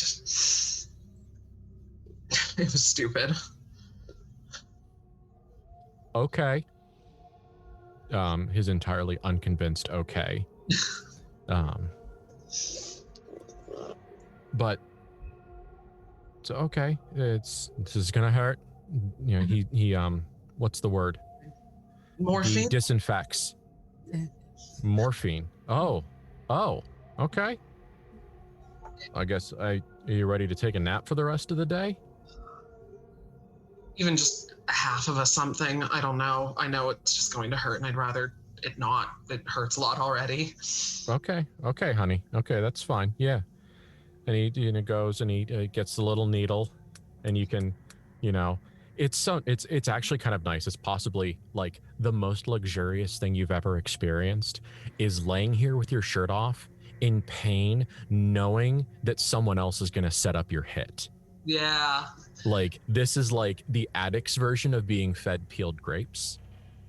Yeah, you can't see it on camera, but like her hands are basically clutching the side of her legs so he doesn't see her shaking for how much she wants it. Okay. He's trying to keep everything very under control, but everything will be better if she has that. Yes. And Clara typically uses intravenously, and she does in her arms, right? Mm-hmm. Is she going to attempt to deflect his attention away from the more than zero amount of needle marks? No, probably not. She is not awake and aware enough to even think about that. You're running on instinct, like just like, you know, expose the good spots. Yeah. Okay. So you peel one hand off of your leg, and you give him your arm, and he looks at your arm and looks at you, and his face is that like it's not a doctor's deadpan of like I disapprove, but that just like, oh, drank my coffee too early. Not the I disapprove, but more of the like, oh, okay, now I know. Yeah. That like, I know that you know that I know, and now we're gonna move on. Mm-hmm. And he finds a vein, and regrettably he is very skilled at all of these things. This is a terrible truth that this is a doctor who handles drug addicts and sex workers and street fighters and thugs and a bunch of people who have a lot of problems in their life. And he gives you a shot of medical grade morphine, which is kind of like being fucked on top of a Lamborghini by the Lamborghini, compared to the normal street drugs that you get. And so the high like climbs into your brain the way Matthew climbs into your bed. Mm-hmm. Like, yes. But actually, this brings up a specific memory because it has that numbing coldness of a night that Matthew came over late, probably because he was having an extended argument with his wife that took longer than he thought. And it was a cold, rainy fall day. And he came in, and when he came in, he was fairly well soaked to the bone and was tired and was grumpy. And so when he came to bed, he was a little chilled because he didn't take a warm shower. He just essentially like got undressed and got adequately dry and then immediately got into bed. So there's this moment where you remember waking up and Matthew was there. And so there is an emotional comfort, but there is that oddly cold sensation that is connected with that comfort that was Matthew's skin that was slightly chilled in those few moments before your combined body heat warmed right up. Mm-hmm. But there was that initial kind of like that drowsy, cold, comfortable, almost like the dopamine release of being like cuddled kind of crawls up into your body. And then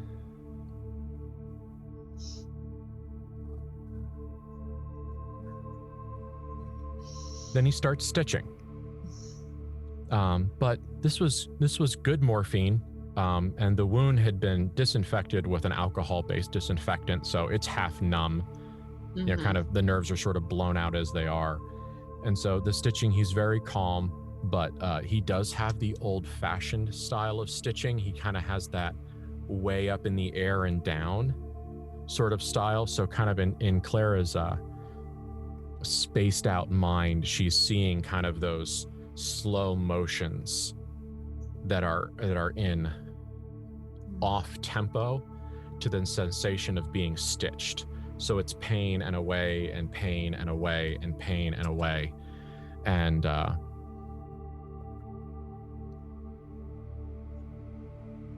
Clara, you're alone with probably the closest thing you have to a doctor. Is there anything else you want to talk about? Yeah. Are you gonna? Yeah, because she's high and he's been nice. He's been quite nice to her. So yeah. When he's getting close to done. Okay. Yeah, after the needlework is done, we're doing, gauze and bandages and wraps and... Doctor, before you go, and I don't know if there's anything we can... there's a concern that I might be pregnant, and I'm not quite... They still kill rabbits, right?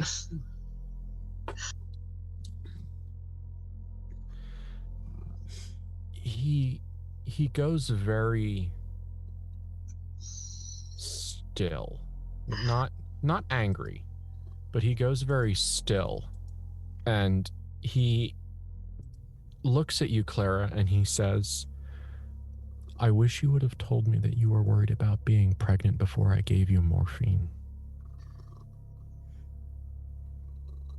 It surely can't be that bad. Can't be that bad. So when you're asking me if you're pregnant, are you asking about whether or not you can get an abortion? No. Okay, then the morphine is a problem. Oh. You're going to have to clean up your arms. Okay. I mean, I'd like to know one way or another, but...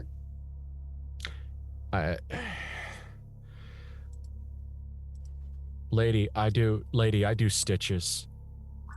Like, he's not angry. Yeah. It's, he's worried.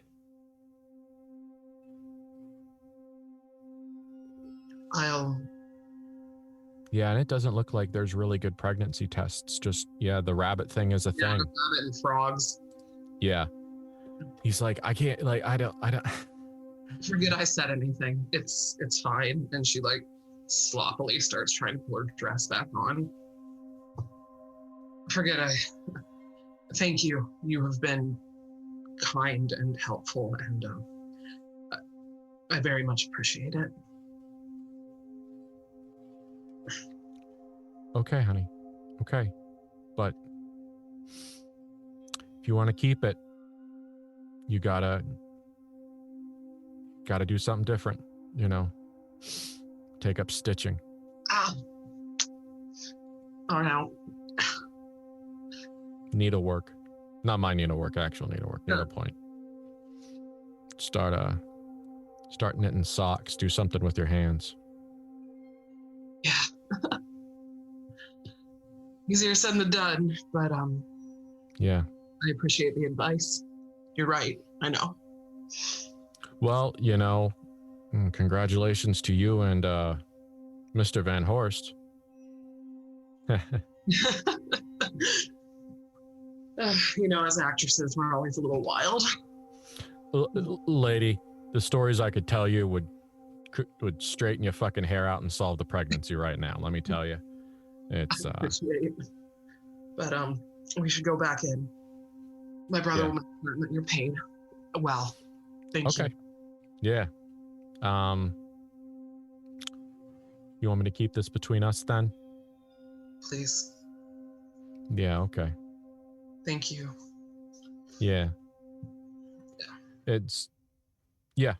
He's got that. Yeah. God. It's like, I don't want you to feel sympathetic for the mob doctor, for the black market doctor who has made a living on cleaning up battered sex workers and getting street fighters back on their feet to make another $50 getting whatever it is, repetitive concussion syndrome, for their bosses. Like he is a bad person who is involved in the exploitation of a lot of different kinds of people.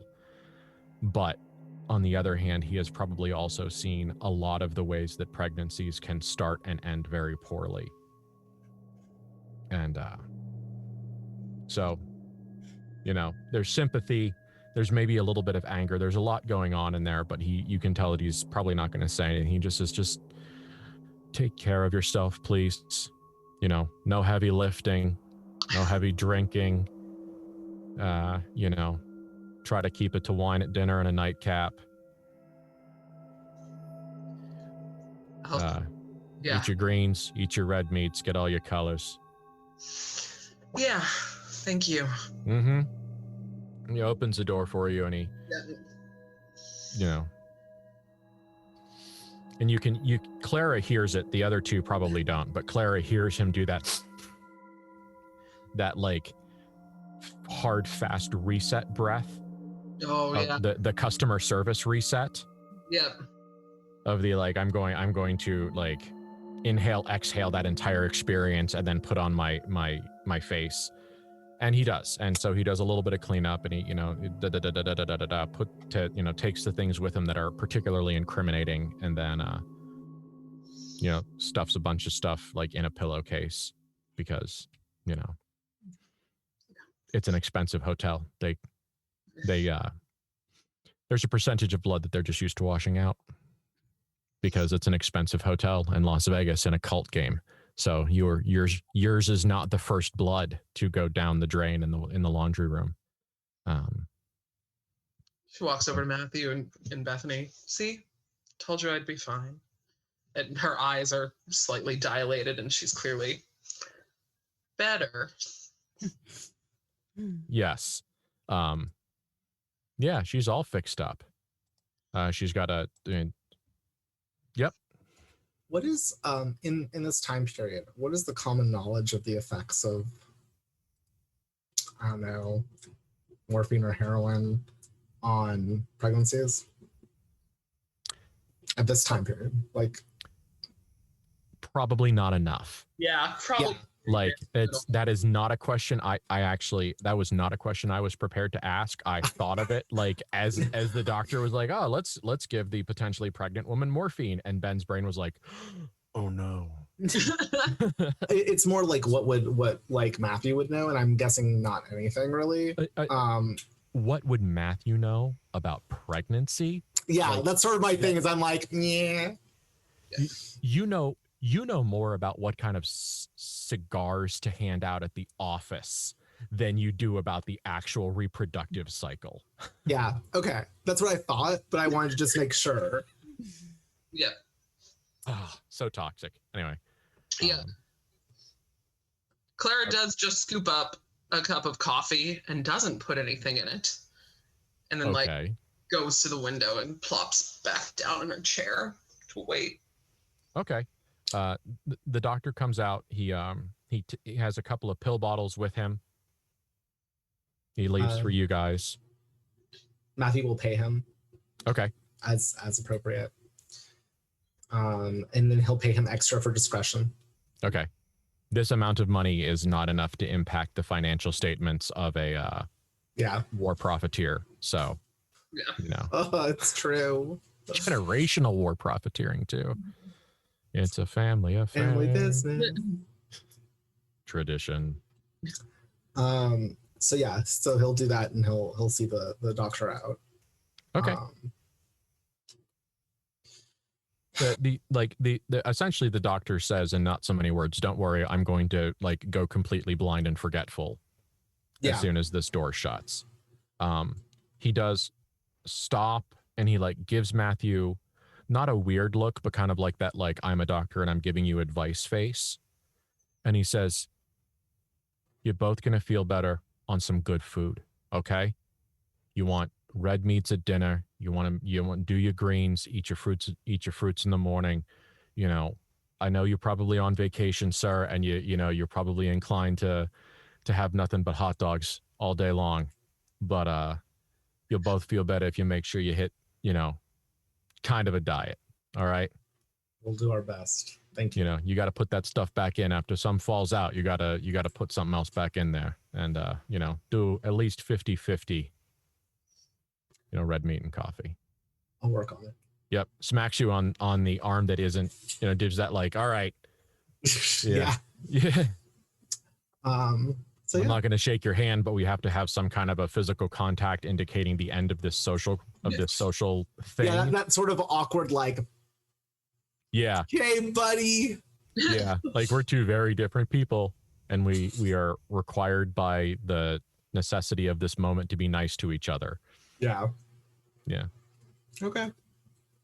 And he will have him head out. How is David doing after our little awkward dominance play? It's like it never happened. Delightful. He is like a German Shepherd mix that's just like chilling. Yeah. He's just kind of like, okay, yes. 15 seconds ago, I was screaming my head off, looking out the window, frothing at the mouth with my tail straight down and my ears straight back and my fangs peeled back from my lips, promising murder to the mailman. But now he's gone. And so now I'm just like perfectly fine hanging out over here. I'll kill the next motherfucker that tries. But right now, I'm next to a fire. So neat. Clara kind of reaches out for Bethany and goes, thank you for last night. You did good. The wound was clean. It was easier for him to do that. So thank you. And I'm sorry. Of course. Love you. I love you too.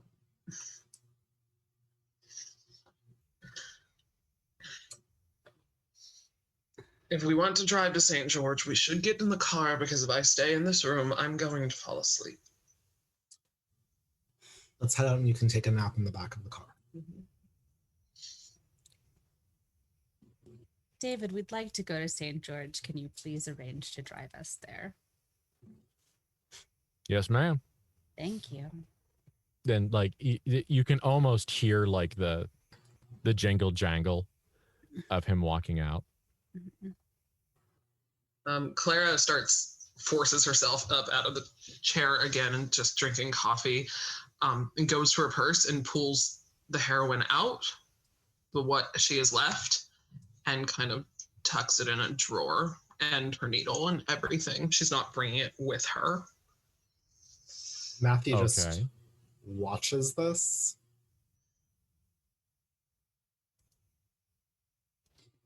Bethany would be like to be the last person to leave the suite when we walk out the door. Okay. Okay. Yeah. I have no problem enabling whatever thing she's about to do. Matthew will be the middle person, I guess, because he wants to have he's going to say something very quickly to Bethany as they leave.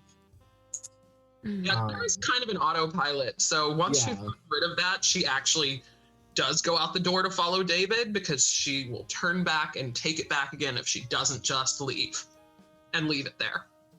So she's gone to find David.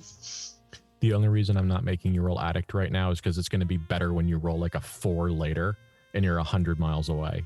Oh, gosh. Yep. This is delayed gratification for me. Mm-hmm. So after Clara leaves, Matthew will look at Bethany and and just says, do you want to bring it or should I? I was going to take it. You should go with her. Okay. And then he will go follow Clara. Yeah, Bethany's the last one. No. The worst. I love that we both had exactly the same idea. I legit wondered if as soon as he said that, I was like, oh shit, was Bethany gonna throw it away? God, no. Because that was my first thought. Like, was Bethany gonna fucking flush it? Van Horsts enable each other. We don't make each other better people. I'm sorry, she might need that at some point. You keep using those I words. might need her to not be going through withdrawal. I don't think you know what those words mean. I'm just so happy because as soon as I heard you say that, I was like, oh, Bethany already thinking of this. We on the same wavelength. You should go be with her because she's high. I will collect that and follow you. He just wanted to make sure. 100%. You've got the purse. Yeah. So yes, now Bethany has all of Yeah. Clara's heroin paraphernalia. And of course, Matthew will catch up. And Clara is nowhere to be found. Clara is not in the hallway. oh no. This is a relatively easily solved problem because Clara's non-sober self is in one of the restaurants ordering travel food.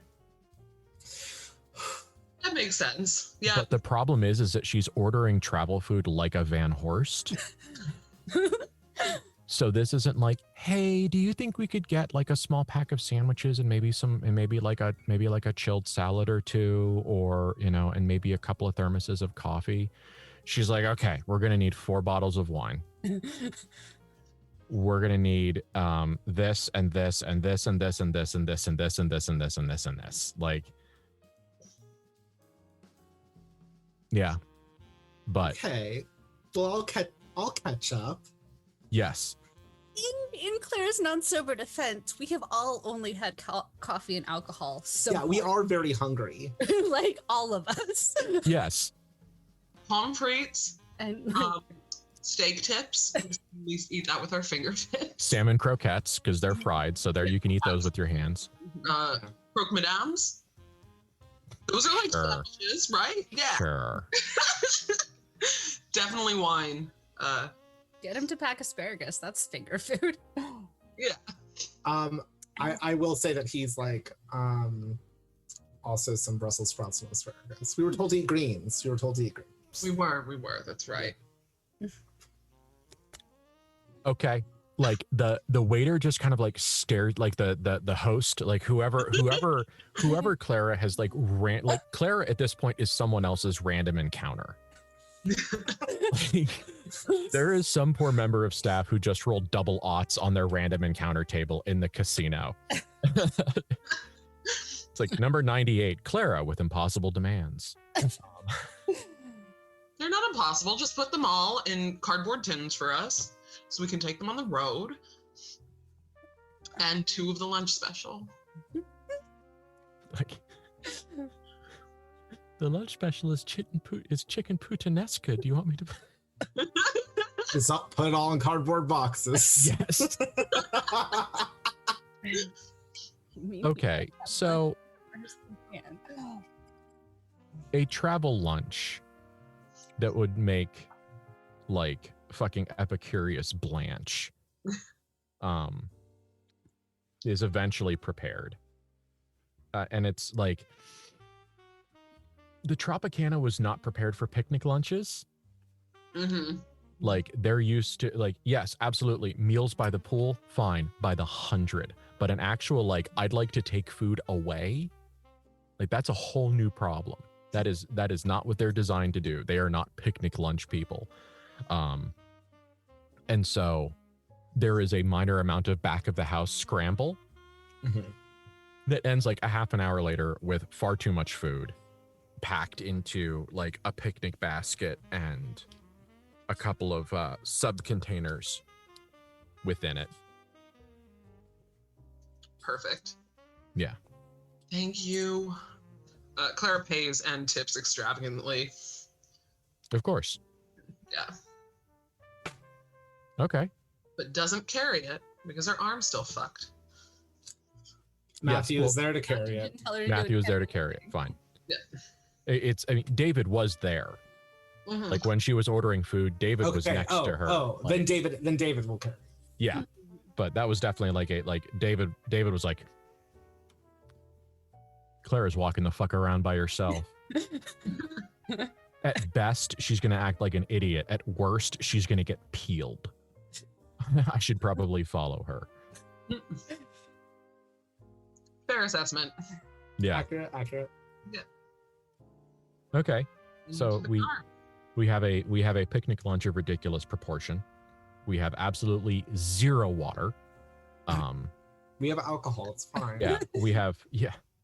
And the problem is that also because Clara's outlandish food demands like spanned large portions of the menu, there's like a bottle of red, a bottle of white, like a rosé, and like Less. a sherry or something in there, like, because it's just like, and wine for all of that. Champagne, come on. Yeah, definitely road champagne. Yeah, there's a sommelier who aged 10 years. Yeah. like a dying vampire as he packs like $100 and 100 years worth of wine into a paper grocery bag. Mm-hmm. The Van Horsts are taking a road trip. We haven't properly road tripped because we would, fly everywhere. Probably since we were baby kids. We need everything. Yeah. 2.5 hours in a car. That's forever. It really is in Western Pennsylvania. Mm-hmm. It really honestly is. Like, if you are not from our area, like 2.5 hours in the car, like you have actually changed like territories. Yeah. To go 2.5 hours to drive from like the Latrobe Ligonier area, which is only like a half an hour away from me, and drive 2.5 hours. I mean, you're in central Pennsylvania. You're like on the edge of central Pennsylvania, and that's a different fucking world. Yeah, you go through those 2 turnpike tunnels and you're on another planet. Anyway, sorry, that's for the Americans. So yeah, the Van Horsts now have far too much food. They have a car with a fantastic suspension and no air conditioning, except for, well, it's moving air conditioning. They've got a lot of that, like the air scoop. Yeah. See. Query though, Mm-hmm. but if we have white wine and we have champagne, do we not have ice? Yeah, sure. There's an amount of ice. I mean, it's not going to be any good. I just want the alcohol to be chilled. Well, it's now not. we also technically have water. Yeah. Big brain moment there. Once that chiller bucket melts. An hour into this trip, in the middle of the desert, we're going to want the ice bucket water. Yeah. I am not giving the 3 of you wine is not water conversation. Well, no, we No. have water in from the ice. Ice. Okay. We're very good at this. I love you guys so much. We love you too. Going on a road trip. For all of my faux exasperation, I am deeply entertained. Yeah, so we're going on a trip. Mm-hmm. So it's mid-morning. We're appropriately bandaged. Is there kind of anything else you wanted to do? You wanted to ask a couple more questions of the concierge. Is that something you wanted to follow up on anymore, or are you just content to investigate in person? I think that we asked most of the, like, I'm trying to think of what other questions you would have. You wanted to drill down a little deeper into the apothecary? Yes, and ask about the town, but I think that those questions were created before you realized that it was a reachable destination. Yeah, I think that it'd be easier for us to find those things out when we're there. Yeah. Is it how big can a town in Utah be? Really? Sadly, that is how they would think of it. Yes. Yeah, I know. At least we're prepared. Mm-hmm. Yes. Let's see now. It's 20 till 11. I think that this is a good spot for us to wrap. As we get in the car in the early morning and the whatever fantastic mid-50s music starts blasting on the radio and the searing heat, and you guys get in the car. You're on the strip. You are surrounded by bright lights and noise and people and cars and buildings. And it is terrifying how fast that is left behind you. I mean, it is in a matter of 20 minutes that you are on both sides surrounded by desert. I mean, it is very quick. I mean, we remember this is 57. There is no major development at this point extending outside of Las Vegas. The sprawl isn't here. And it is a 2-lane road, flat, straight blacktop, new or freshly maintained. And it is bordered on both sides by desert. And it's a generally peaceful trip as you get started, as we fade into credits. but there is the distinct sound of sand and road grit and wind. And maybe if you listen just right or just wrong, you can hear the claws on the paint and the screams through the windshield as you leave your protective husks of a city behind and spend a little bit of time in the in-between place where no one knows where you are and no one will miss you if you're gone. 118 miles seems really, really long right now. We'll find out in 2 weeks. Yeah.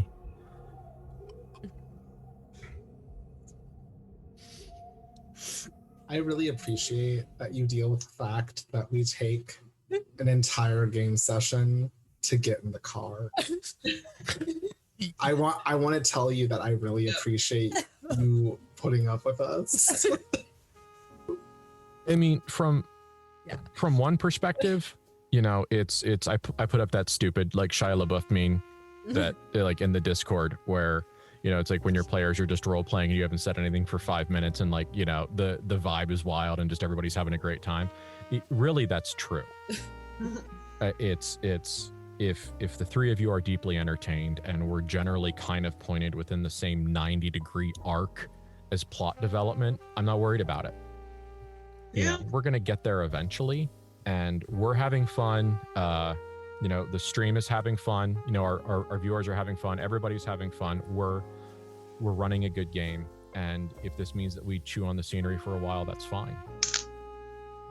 You know, and that it doesn't bother me. But yes, you are welcome. I am glad to work with you guys to give you space to role play.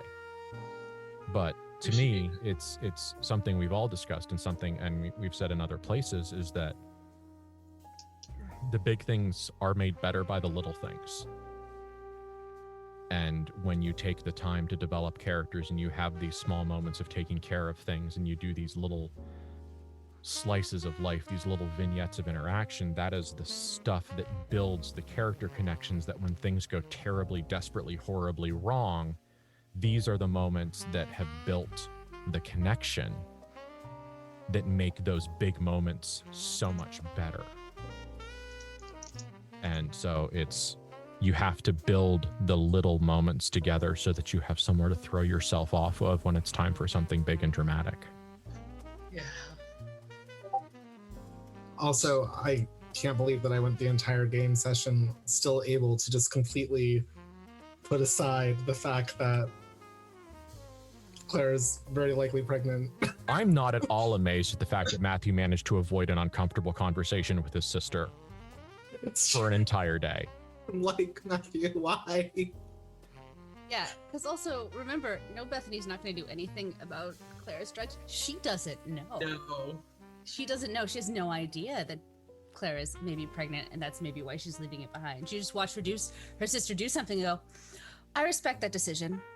I'm going to be back up about that because I don't believe it's going to hold. Well, that's also why I asked, like, would Matthew know anything having to do with that sort of thing? And it's like, no. No. Yeah, I mean, I feel like I was fairly accurate when I said that Matthew knows more about what cigars to bring to the office when the baby's born than what happens in the birthing suite. One, he's actually dealt with that before. And because like he's actually had a son. And, you know, two, his wife wasn't a heroin addict, so it never really came up. Yeah, could you imagine that phone call? Hello, ex-wife who hates me. I have any questions? Did they talk to you about heroin abuse? Yeah. When you were pregnant, did they throw that across your no reason? Ask. No, Clara's fine. What? Hello? Why are you asking about Clara? That shouldn't have to do with that. Yeah, no.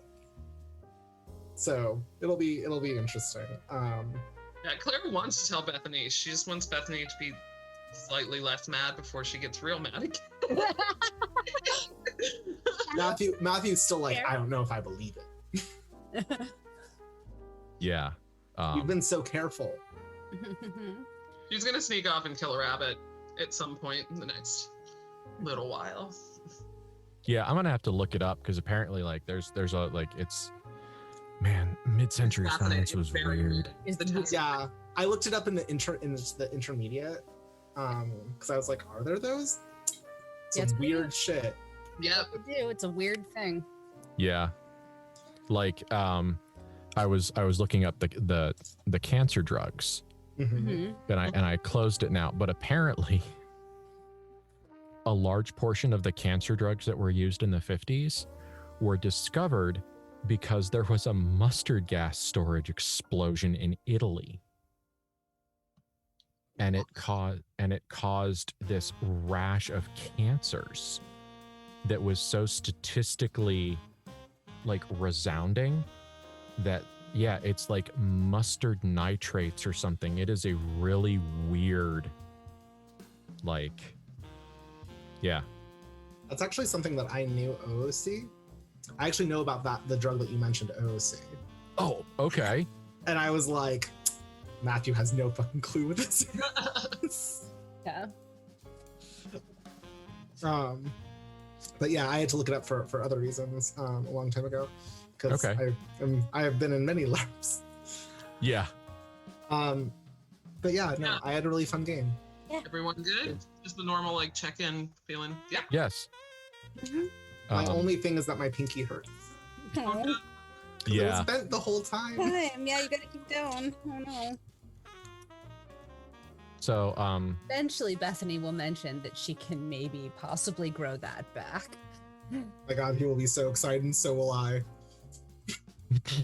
Yes, I will finally get to do the terrible I thing. want this to happen. I really, really, really want this to happen. Go Yeah, to- but all of her Metropolis metal is back home. We'll work on it. Maybe that'll give us a good Someone just reason has to to take a barf up some more. flight. It'll be fine. I need to Just check on the saying, she business has anyway. some in a jar back home because she saved it from the burning pile where Clara originally threw it up. yeah. I have All some the of that. worms. I have some of the original worms, but they're back home. Yeah. So we have a couple of things that are going to be coming up on the channel. First of all, if you are watching this on YouTube, please, I'm going to say the terrible words that make everyone twitch. Please like and subscribe because metrics are a thing. And also, if you are watching this on YouTube, catch the fuck up and stay caught up because I actually have some shit and I know what's going to happen in the next couple of episodes. And you are going to be mad as hail if you have 10 hours to get to play catch up with in like 2 games. So trust the fuckhead. No. It's going to get real and it's going to be a lot of fun. There are some other things coming down the pipeline. I am not going to mention them because we haven't had enough conversations about them, but I'm going to be doing a couple of things. One of the things I will be doing is that I will be a player on the opposite Sunday in a game of SLA Industries, Slay Industries, which is an exceedingly dark cyberpunk dystopian far future game heavily influenced by the Thatcher administration's effect on Scotland, Oh, wow. because that's the time period that the game was originally written in. And if you know that, boy, can you see it. So it is dark as fuck. It is fantastic. And I will be playing a mutant dog skull headed monster person with severe social problems and a giant seismic shockwave throwing club and body armor, because that's what I do for fun. So there's more interesting things coming. There's a lot of KULT coming. There's other games coming. You guys, there's people behind the scenes. Curtis, Duke, they're doing lots and lots of work to make this stuff work out, not just to do beautiful stream work and to, remember we're having fun. They're working on Sunday night, but oh yeah, thank you, voice in my ear. Adam, the vampire interpreter, is going to be starting a Sabbat game at the end of the month. So if you kind of want your classic Vampire the Masquerade hit, go on with that. Somewhere I have several Sabbat Ankh props for old games, so praise Kane. there's a lot of stuff coming, guys. Join the Discord. There's at least one link probably appearing right now in the chat for the Discord. There's good people with lots of talks, and also they look for players on the Discord. If you want to play in some of these fun, crazy games, join the Discord and make sure that you check the Looking for Players channel, because there's a lot of people with a lot of good ideas. TTRPG Theater, TTRP Theater, not G, TTRP Theater, because I fucked up my searches a couple days ago. TTRP Theater is everywhere. They're on Instagram, they're on Facebook, they're on Twitter. Pay attention. There's good stuff coming. Once again, guys, thank you, Helmgast. If and when you see this, thank you, guys. The book is great. The safety mechanics are great. We're still having a lot of fun. Thank you, TTRP, for providing us this platform. And so, as always, cultdivinitylost.com. Buy the book. Yeah, use your safety mechanics, guys. Know what's good, know what's bad. Yes, I'm going to say it every game, and I'm not sorry. Use your safety mechanics. Use them, enact them. Know what's good, know what's bad. Know what your fun is. And don't be scared of chasing your fun. You know, there's fun that doesn't hurt you is generally good fun. So that's it. So we'll see you in a couple of weeks, and it's going to get worse from here. So buckle the fuck up and bring your water. So thank you very much. We'll see you in 2 weeks.